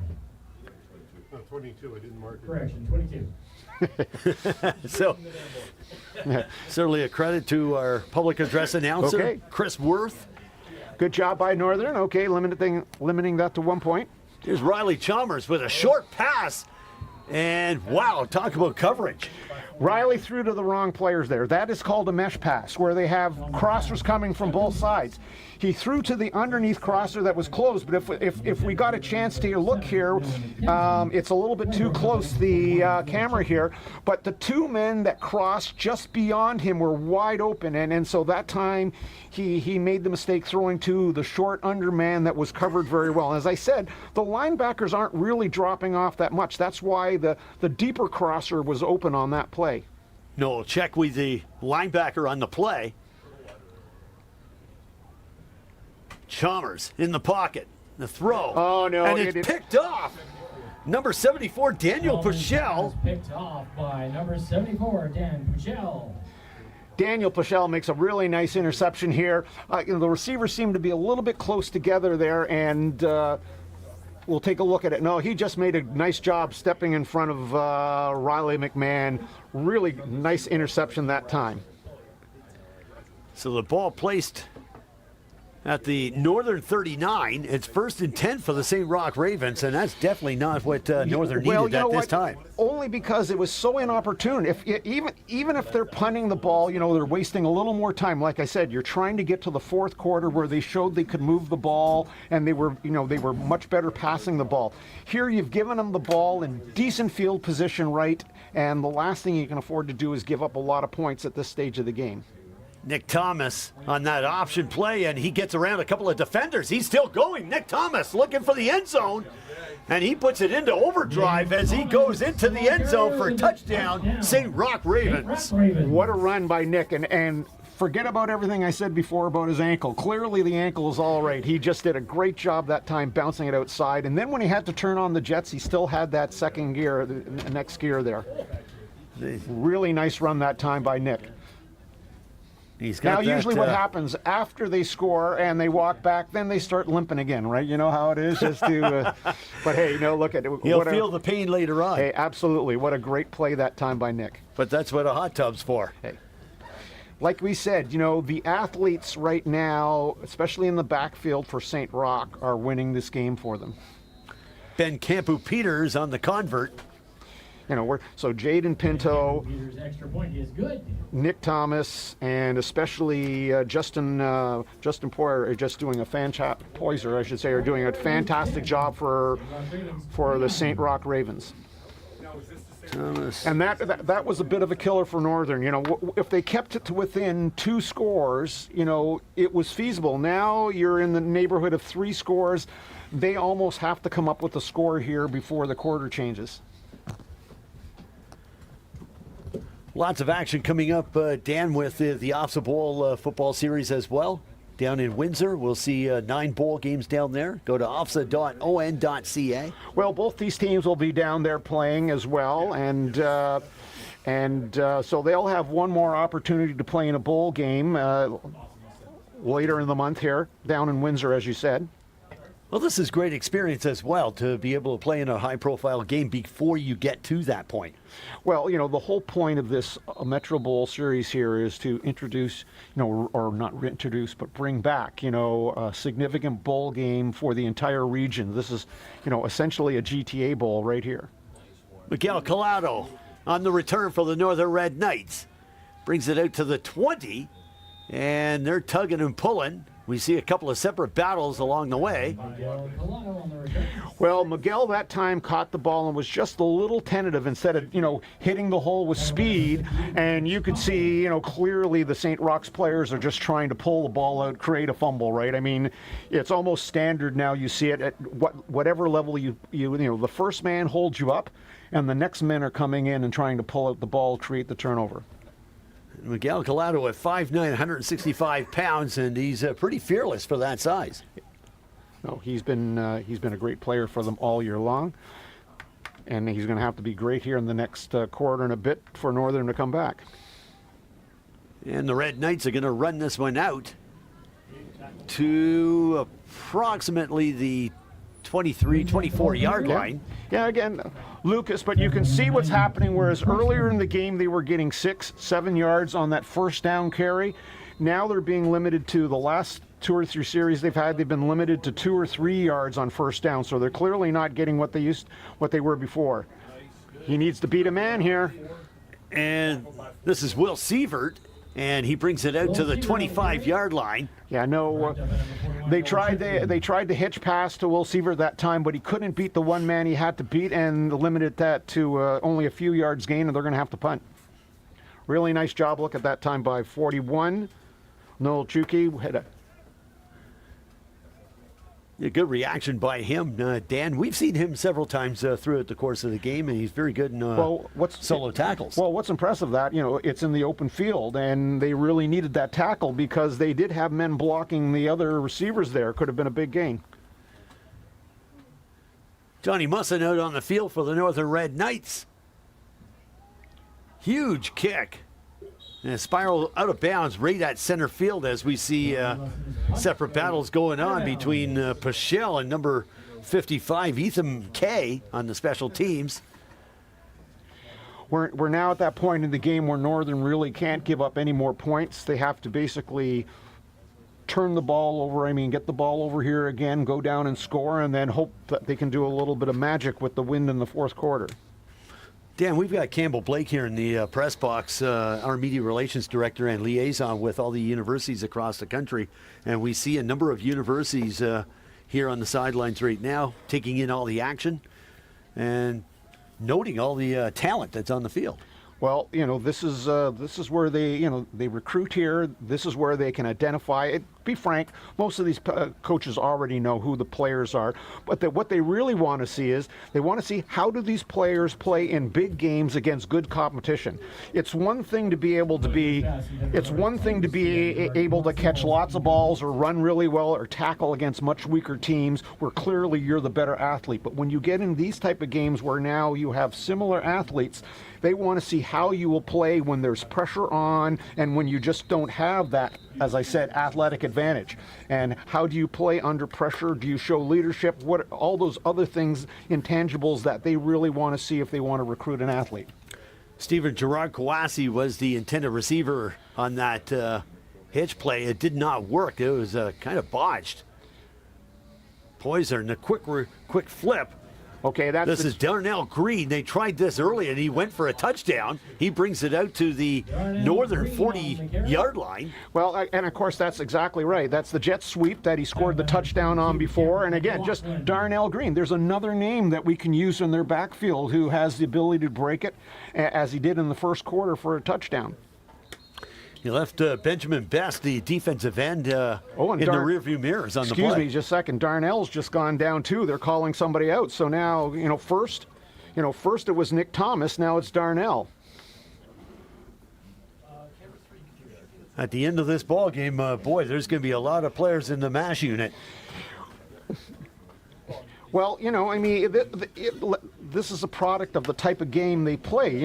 They play a hard-nosed game. They're running, clearly they're a team that runs first and passes second. And they're usually the ones that, they usually grind down other teams with their size and athletic ability.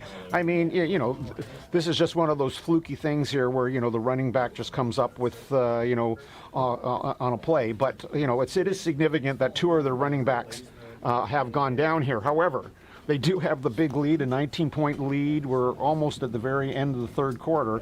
It's still going to be incumbent upon the Northern offense to be able to do something against the St. Roch defense. Well, we have a delay in the action. Metro Bowl history. Your favorite Metro Bowl, aside from the two that you won? Gonna have to think about this one, huh? Boy, yeah, you're right.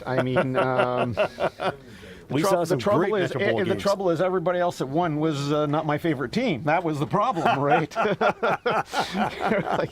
I can think of some memorable ones. Like I remember there's a memorable one with, one of the ones I remember most was Central Tech versus Richview in the very last game played at Varsity Stadium on a day that was incredibly warm. If you remember, this was almost the end of November, and the temperature outside had to be in in the high teens. 2001, Tom Flaxman was the MVP. Tom Flaxman playing for Richview as they clocked Central Tech in that game. They did. And Tom Flaxman going on to a terrific career, both as a player and as a coach. Well, and at that time, I was happy when anybody clocked Central Tech, you know. I mean, however, having said that, you know, in the later years now, it's been Richview that I don't mind seeing clocked, right? Sorry about that, Stath, but still, Stath, of course, the coach of Richview, you know. Yeah. But he's a good enough friend that I can say that without, sure. you know. However, you know, like I said, both were great teams, have had great programs, and so, you know, like I said, you always have some envy as well. But you mentioned a game, that's one I'll always remember because I love the old Varsity Stadium so much. Well, here's St. Roch Ravens coming back to action, and we've got Darnell Green slowly going off the field. As Vito Corrali whistles in the play. Here's Justin Poyser, St. Roch Ravens, and they hand off this one. Israel Goldborn on the play, and he brings it down to the Northern 29. And we've talked about this before. So they can put Nick Thomas back there. They can put Israel Goldborn back there. You know, we've already talked about the 2 or 3 other backs that they have back there in addition to Justin Poyser, right? And so. Or who do you think's going to keep the ball this time, right? You know, I mean, they're 2nd and 1. Most likely Poyser's just going to keep it himself, but that's the whole point with this team. He doesn't have to. He's got lots of weapons to use out of the backfield, but I would suggest, you know, if they just keep getting first downs here and keeping the ball away from Northern, they're going to make it very tough. Justin Poyser hands off again to Israel Goldborn as he goes through the B gap, and he's brought down after a gain of about 2. Dan, I think he's got the first down. That was basically the read option zone. So he had a chance there to hand it off, or he could just keep it himself. But, you know, he made a good decision there to hand it off that time to Israel, and they picked up the first down. And they keep the chains moving. That's the end of 3 quarters of play here in this 39th Metro Bowl with Brampton St. Roch Ravens leading Toronto Northern Red Knights 29-10. Dan, my favorite Metro Bowl, or among many, included the game that Georges Vanier played in. Adam Carlson, the quarterback, Keith Costello in the lineup, among many other stars for the Vanier team. But I won't tell them that. And certainly the 1999 game that featured Burlington Nelson and the Curry brothers, as well as a number of stars in the lineup for the Nelson Lords, including Jesse Lumsden as tailback against the Central Tech Blues. And who can forget the 2012 game between Don Bosco Eagles and the Huron Heights Warriors? Well, I was going to mention that game just because of the of all the coverage and media attention that was put on that game. Tremendous media coverage and the most well-attended Metro Bowl of all time.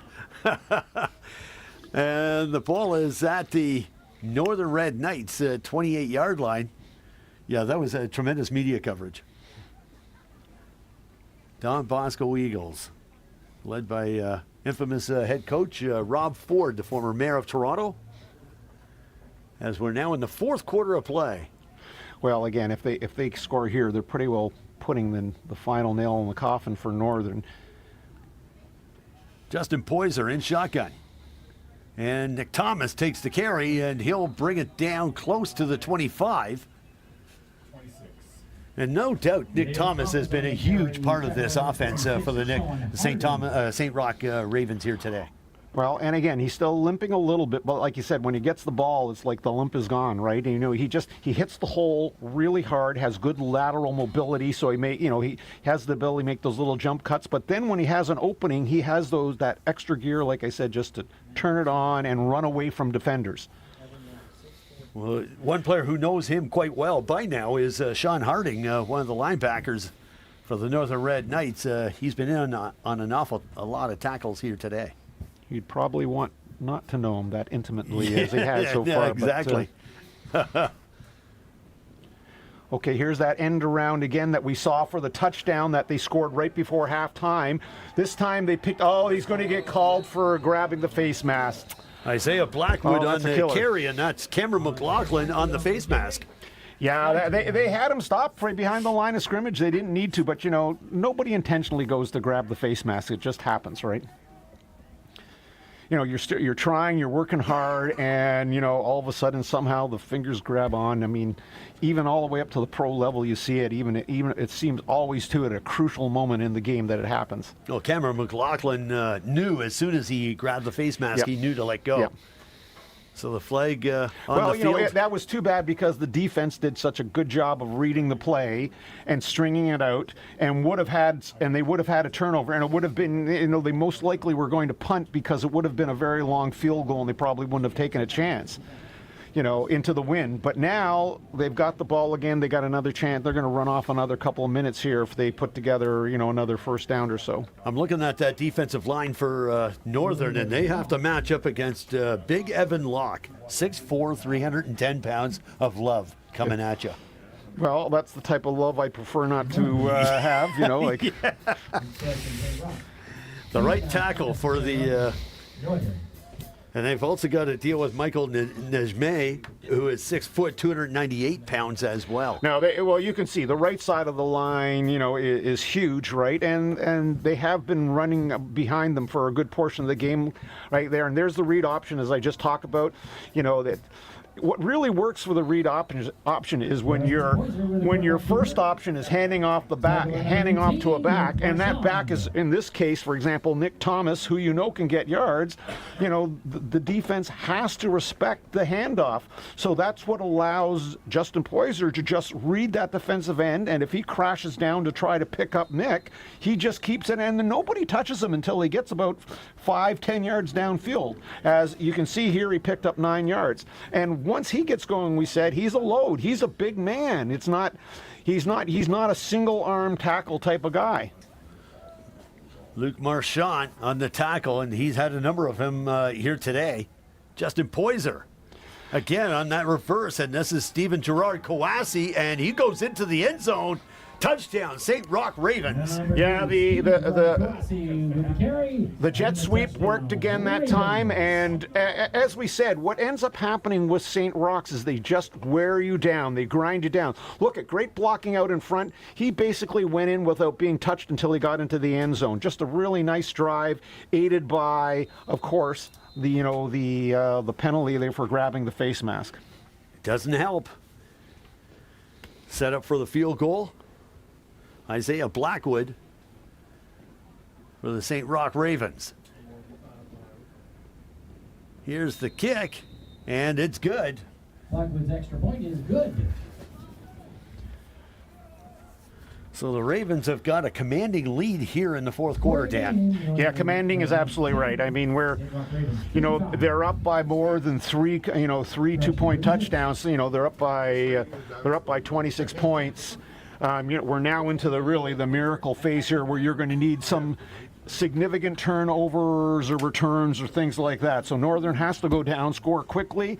I mean, they do have the win. The only trouble is now St. Roch's is going to certainly be dropping back into their deep cover 3 or even cover 4, and they're not going to be giving up the big long passes as long as you force them to go short. We talked about this week. It's really hard in Canadian football, and especially in high schools, to just go down 2 or 3 yards at a time. I mean, we even see with St. Roch's, they don't do that. I mean, or I should say 5 or 10 yards at a time. We even see that with St. Roch's. Most of the scores they've had today have been big scores on big plays. That's what really does it. Those are what the successful teams do, because you just can't be disciplined enough at the high school level to not commit penalties or turnovers, going down 15-play drives down the field. They're going to be playing a little bit deeper off now. They're going to be giving them the underpasses, but can they, score quick enough to be able to, put significant points on the board? And of course, that's going to be the big challenge for Northern right here. And quite frankly, given the way the game is played out, I'm not sure they're going to be able to do that. But let's see whether they can come up with a score here. Never say never. Yeah, Phoenix Cottle on the tackle for the St. Roch Ravens. The only reason you say that because you've seen it happen before. Crazy things happen, right? Yep. All you need is a little momentum change. You make a big play for a touchdown, you have another turnover, you score another touchdown, and all of a sudden you give the other team hope. Oops. And a little bit of miscommunication there Yeah, in he the turned the wrong backfield, way. and this is going to shut down the Northern Red Knights. I'm really in the surprised backfield. though that they're running the ball. I mean, I know they tried a bit of an end around there, but they've got to use their strength right now. Their strength is throwing the ball down the field. They don't have time to be, I don't think they have time to be cute here. They needed to be throwing the ball down the field and getting yards. I mean, clearly the St. Roch team is going to be giving them those underneath passes right now because they just don't want to be beat deep. That's Ben Wickett jogging off the field. Boy, I'll tell you. No, he's going to remain in the game, Dan. Ben Wickett, number 19. Riley Chalmers in shotgun. There's the pass, and almost picked off. It was intended for Miguel Collado, and boy, that was dangerous into man coverage. Well, you know what? I mean, they had rolled into that coverage there, and you know how I've been saying, well, the deep passes aren't going to be open. Well, the deep corner was open that time. If he had maybe just a little bit more time to throw and set his feet, he did have a man breaking free, and that was, but that was all set up by the unfortunate, little bobble and that happened, and and the big sack that took place on the first play. So, you just have a hard time trying to make second down and 19-yard passes. Looking at Devontae Fagan, he just jogged off the field. Looked like he's got an injury as well. We'll have to get an update on him very shortly. And the punt team out on the field for the Northern Red Knights. It was blocked. The Northern's going to recover on the play.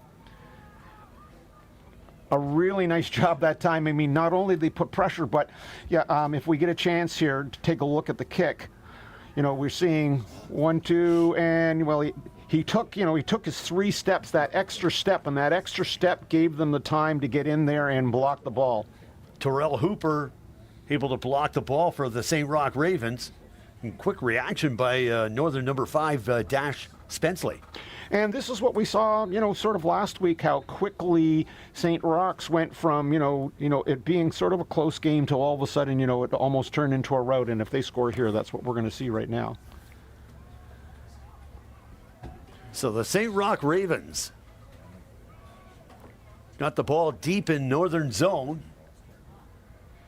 Just under 7 minutes left here in the ball game. And they hand off. This is number 5, Isaiah Israel Gorborn on the play. And he goes off tackle for a couple of yards. Nice tackle that time. And this is the interesting thing we've talked about, is that it's not as though they do things spectacularly. They just do everything really well, right? Their defense is solid. They move the ball on the ground with their run game, but they score when they have to with big plays. Their athletes make plays. And when you look, you blink, and all of a sudden, they've got a 2-3 touchdown lead. Oh, yeah. You cannot blink too often when it comes to the St. Roch Ravens. They've got the weapons. They hand off. They're going to run this one right up the middle. Demario Daly, and he'll go into the end zone. Big Demario Daly. Daly with a touchdown, Ravens. Well, I think the St. Roch's is really getting excited on the sidelines because Demario is a grade 10 athlete, and and he looks like it probably is the future for this St. Roch's team. So they were excited that he was given the chance to run the ball there, and he came up with a nice touchdown run. Yeah, we're seeing a lot of contributions from an awful lot of players in the St. Roch lineup, Dan.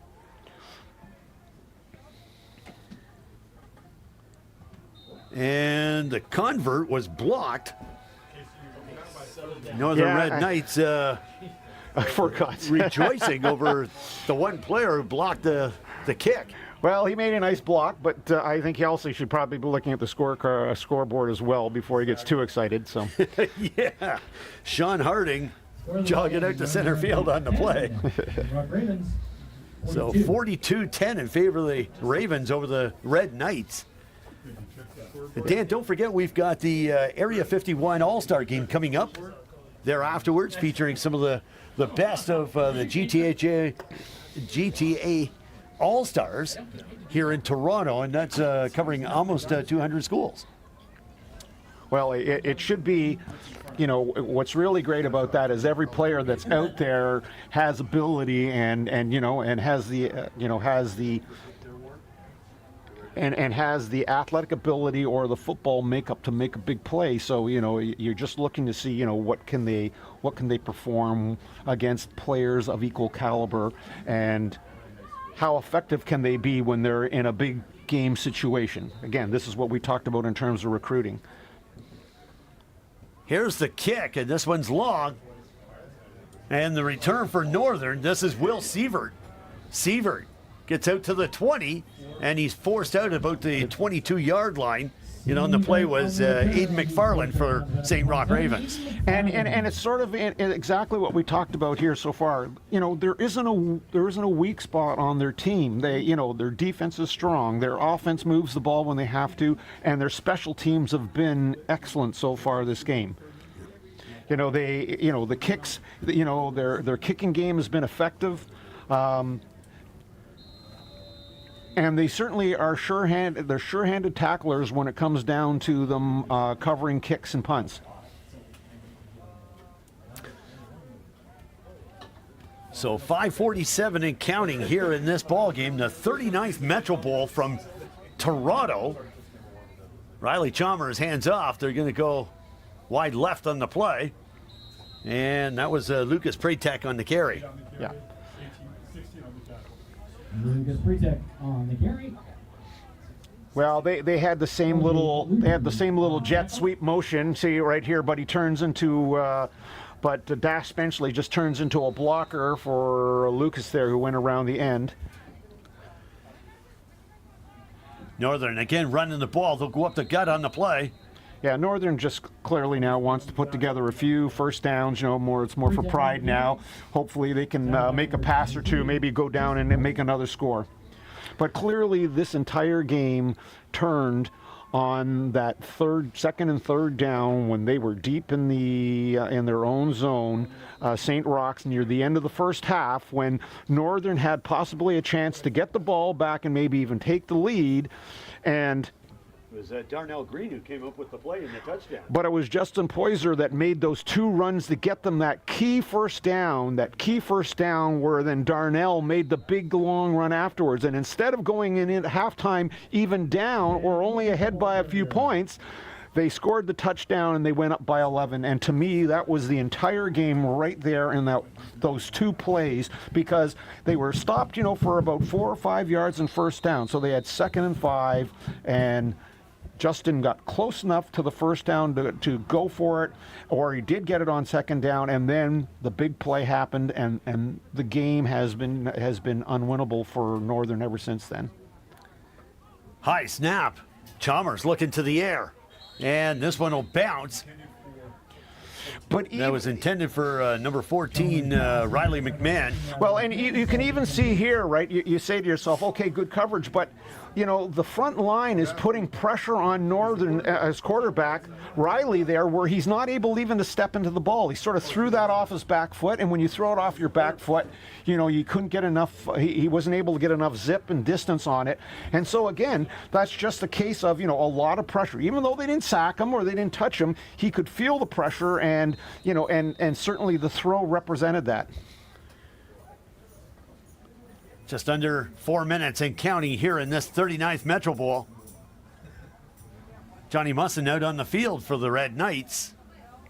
And no doubt he'll stand out in university football as well. And the ball goes out of bounds at the St. Roch 40. Well, it's a good idea kicking the ball out of bounds because, like I said, we've already seen the talent they have that can run the ball. And I think the St. Roch Ravens are going to go to the depth chart as they bring out a new quarterback. Justin Poyser, I think, is going to remain on the sidelines. He walked off favoring his right foot. So St. Roch, a lot of depth in the lineup and a lot of players getting a chance to play in this championship game. You're absolutely right. Justin is also on the sideline now, just shaking his foot out a little bit, right? But, yep. I mean, his job has been done, though. I mean, he can rest for the rest of the game here. Luke Rosero is going to take the ball himself, and we saw him last game as well. Brought down close to the 50-yard line. He's a grade 10 student in the lineup. Well, we're getting a chance to see the future St. Rochs right now in the last couple of minutes. And the future of St. Roch includes an awful lot of jet speed. And tackle on the play, that was Owen Rollison, the outside linebacker on the play. Dan, we talk about great Metro Bowl moments. Another one as well, that included Markham and Birchmount Park back in 2009. Aaron Brown, the star receiver for the Birchmount Park Panthers, and look where he is now as a member of Canada's gold medal winning 4x1 relay team. Yes, I remember he had a big touchdown run against us, a big return, that almost right from the back of the end zone, and he ran around the edge and nobody touched him. There's another great moment in Metro Bowl history. And the carry by number 5, that's Israel Goulbourne. He's been rock solid as a tailback for the St. Roch Ravens here throughout this game. Well, really that's been the story of the game, is the embarrassment of riches they have that they can put in the backfield, that they have literally 4 or 5 runners that can touch the ball and can be effective and dangerous when they do get it. And that's shown by, even who has scored some of the touchdowns in terms of, we have more than one player. It isn't just one player that's scoring. It isn't just Justin Poser. And that's...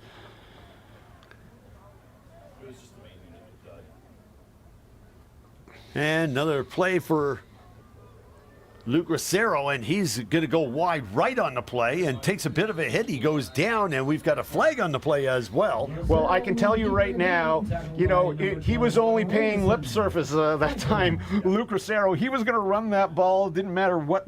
He wasn't doing any reading. He was just going that time. No, he's just going. He's a never-ready battery in the backfield. You're put into the game, right, as the backup. You want to show what you got, right? So, and it was 3rd down. So he just said, I'm taking this in my own hands, and we'll see what the penalty is, but really a nice run that time by Luke. And that's going to be a holding call against St. Roch Ravens. Holding St. Roch. It's going to be 1st down, though, because the penalty occurred after the 1st down had occurred, so they'll just take the 10 yards off of the point of the infraction. So the ball will be placed at the St. Roch 54. It'll be 1st down for the Ravens. 2:19 and counting left in this 39th Metro Bowl.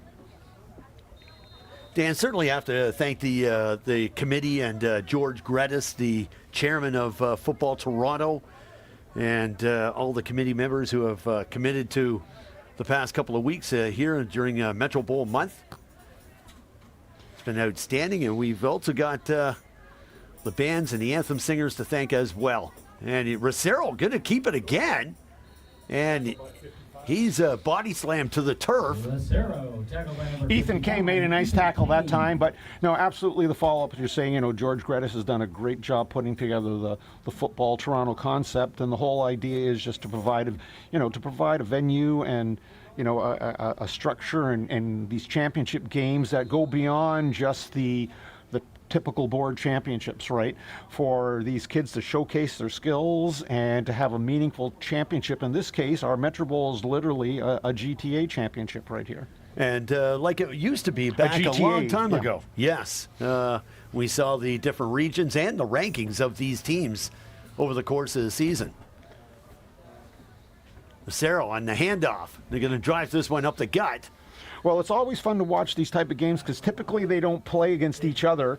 And so, you really have no idea how strong the one region is versus the other until you get into these type of games, right? And so, each of these teams that played, in the Metro Bowl playdowns, were certainly strong in their league and dominant, right? But when you get here, all of a sudden you're coming up against even better teams. And, and in this case, the strongest of them all, St. Roch, shone through and has shown, that they're worthy of winning this Metro Bowl championship. 3rd down situation for the St. Roch Ravens.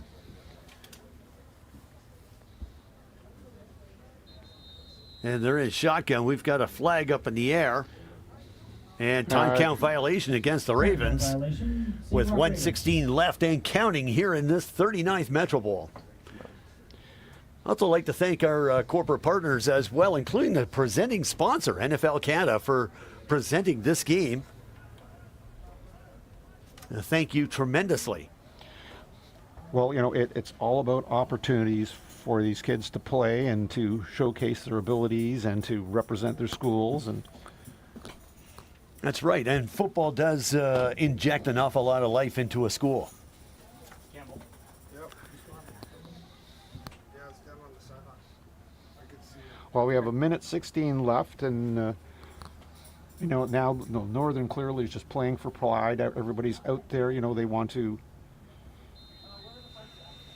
play to the end because that's sort of what you're taught, and you know, you realize you're not going to win this game, but there will be other games, other seasons, and yeah, but they're going to be talking would have, could have, should have from now to eternity. well, until next year anyway. Yeah. The kick is high and end over end. Here's Miguel Collado on the run back. Takes it from the 35, and he's slammed to the turf. That's number 19, Musa Pahom on the tackle. Like I said, really, the special teams have been really spectacular for St. Roch. So, as I said, they just do everything really well here. And again, the special teams once again have shown, they're great coverage, very little chances for returns, good kicks. When they kick the ball, they gain a lot of the significant yardage, and they force you to try to move the ball against their clearly very stout defense. Now, the defense had shown a little bit of vulnerability to some of the long passes, but, that quickly dried up when they seemed to get more pressure on the quarterback, especially in the second half. First and 10 situation for the Northern Red Knights. Is there somebody at the door with a wallet or something? They found a wallet. So the ball placed at the 43-yard line of the Northern Red Knights, second down situation. Well, again, we've seen Northern they're just running the ball here right now, just running out the clock. There's no point in putting up a Hail Mary, whatever that could get intercepted. Well, we can announce it. Handoff. They're going to run this one up the gut. That's Lucas Pratek, and he went down very hard on the play. That was a solid hit. Number 56 on the play, Brandon McIntosh, the D tackle.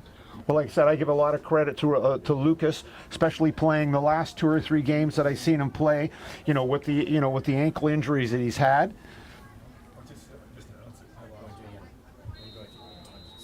And we can see Lucas is coming out right now, and so we're winding down. And of course, Ben Wickett is replacing him. And they hand off. Trying to escape a couple of tackles and brought down to the turf. That was number 19, Ben Wickett. So Wickett's getting some good reps here in this ball game with 10 seconds left in this 39th Metro Bowl. I think he had, yes, they're giving him enough for the first down now to keep possession of the ball. A nice little run that time by Ben. He had to spin 2 or 3 times to try to get that first down. But like I said, players still play hard right till the end of the game. Just the way you want them to. Right. Phoenix Cottle on the tackle for the St. Roch Ravens, and it's not the first time we've called his name in this. Well, this is going to be the last play of the game. And the Northern Red Knights are just going to run this one out. This is number 19, Ben Wickett, and he cuts back inside. Go down. And trying to escape a couple of tackles, finally brought down at center, and that's the end of the ball game as the St. Roch Ravens win the 39th Metro Bowl with a 42-10 victory over the Northern Red Knights. Dan, your thoughts on this this championship? Well, clearly we saw St. Roch's was the better team here. Great athletes, well coached, but you know, their defense, you know, as we said from last week, it was really their defense that set the tone for everything. You know, they got back the ball, they created a couple of turnovers, and the offense was opportunistic, especially in the first half when they had to be. And then as the game went on, you know, their size and strength and athletic ability, especially in the backfield, just wore down Northern, where they ended up scoring, you know, the points they did. Well, that's going to wrap up everything here from York University's Alumni Stadium in Toronto as the St. Roch Ravens win the 39th Metro Bowl with a 42-10 victory over the Northern Red Knights. For the entire production crew, for Michael Power Drumline, for our corporate sponsor NFL Canada, among many other sponsors in presentation of Metro Bowl Month, I'm Dana McKeel, and for Dan Domenico, saying so long from York University in Toronto and the 39th Metro Bowl. Thanks very much, everyone. Good job, Dana. Great job. Great job. Great analysis. Boy, oh boy. So,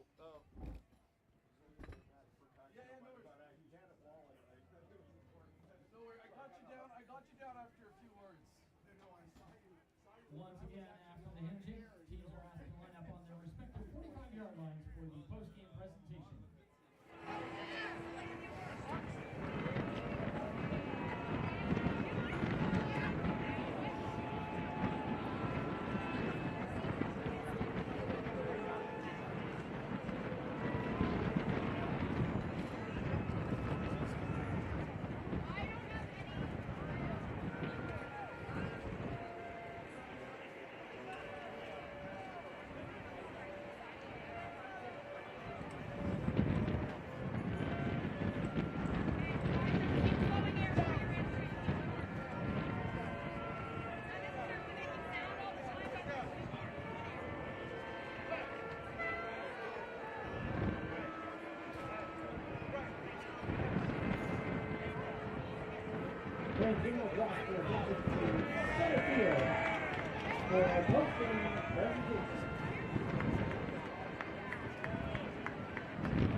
Gentlemen, what a game.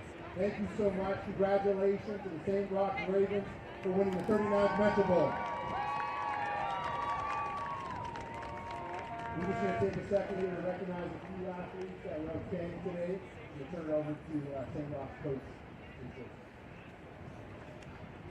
Our player of the game today, number 22, running back Nick Thomas.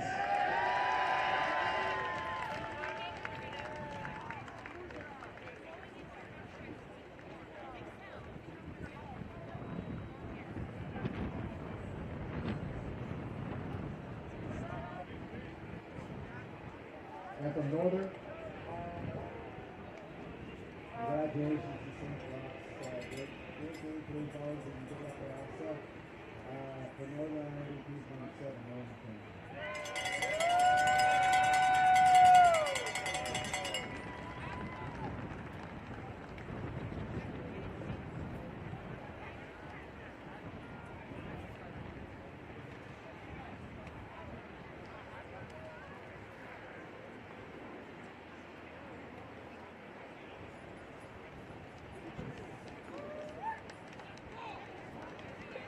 Now I'd like to invite the captains from St. Roch to present the 39th Metro Bowl.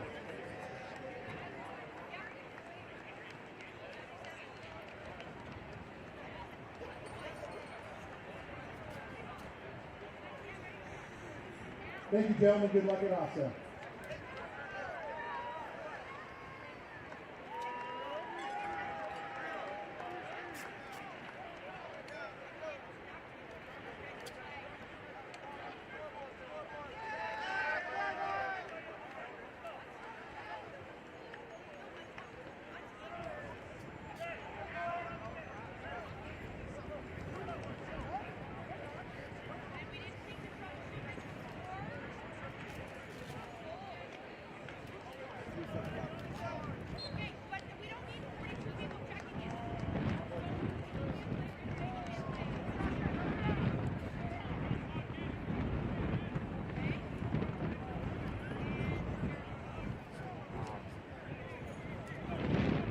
Fans are invited to stick around for the Toronto High School All-Star Game presented by Area 51 Sports coming up at 3:30 this afternoon.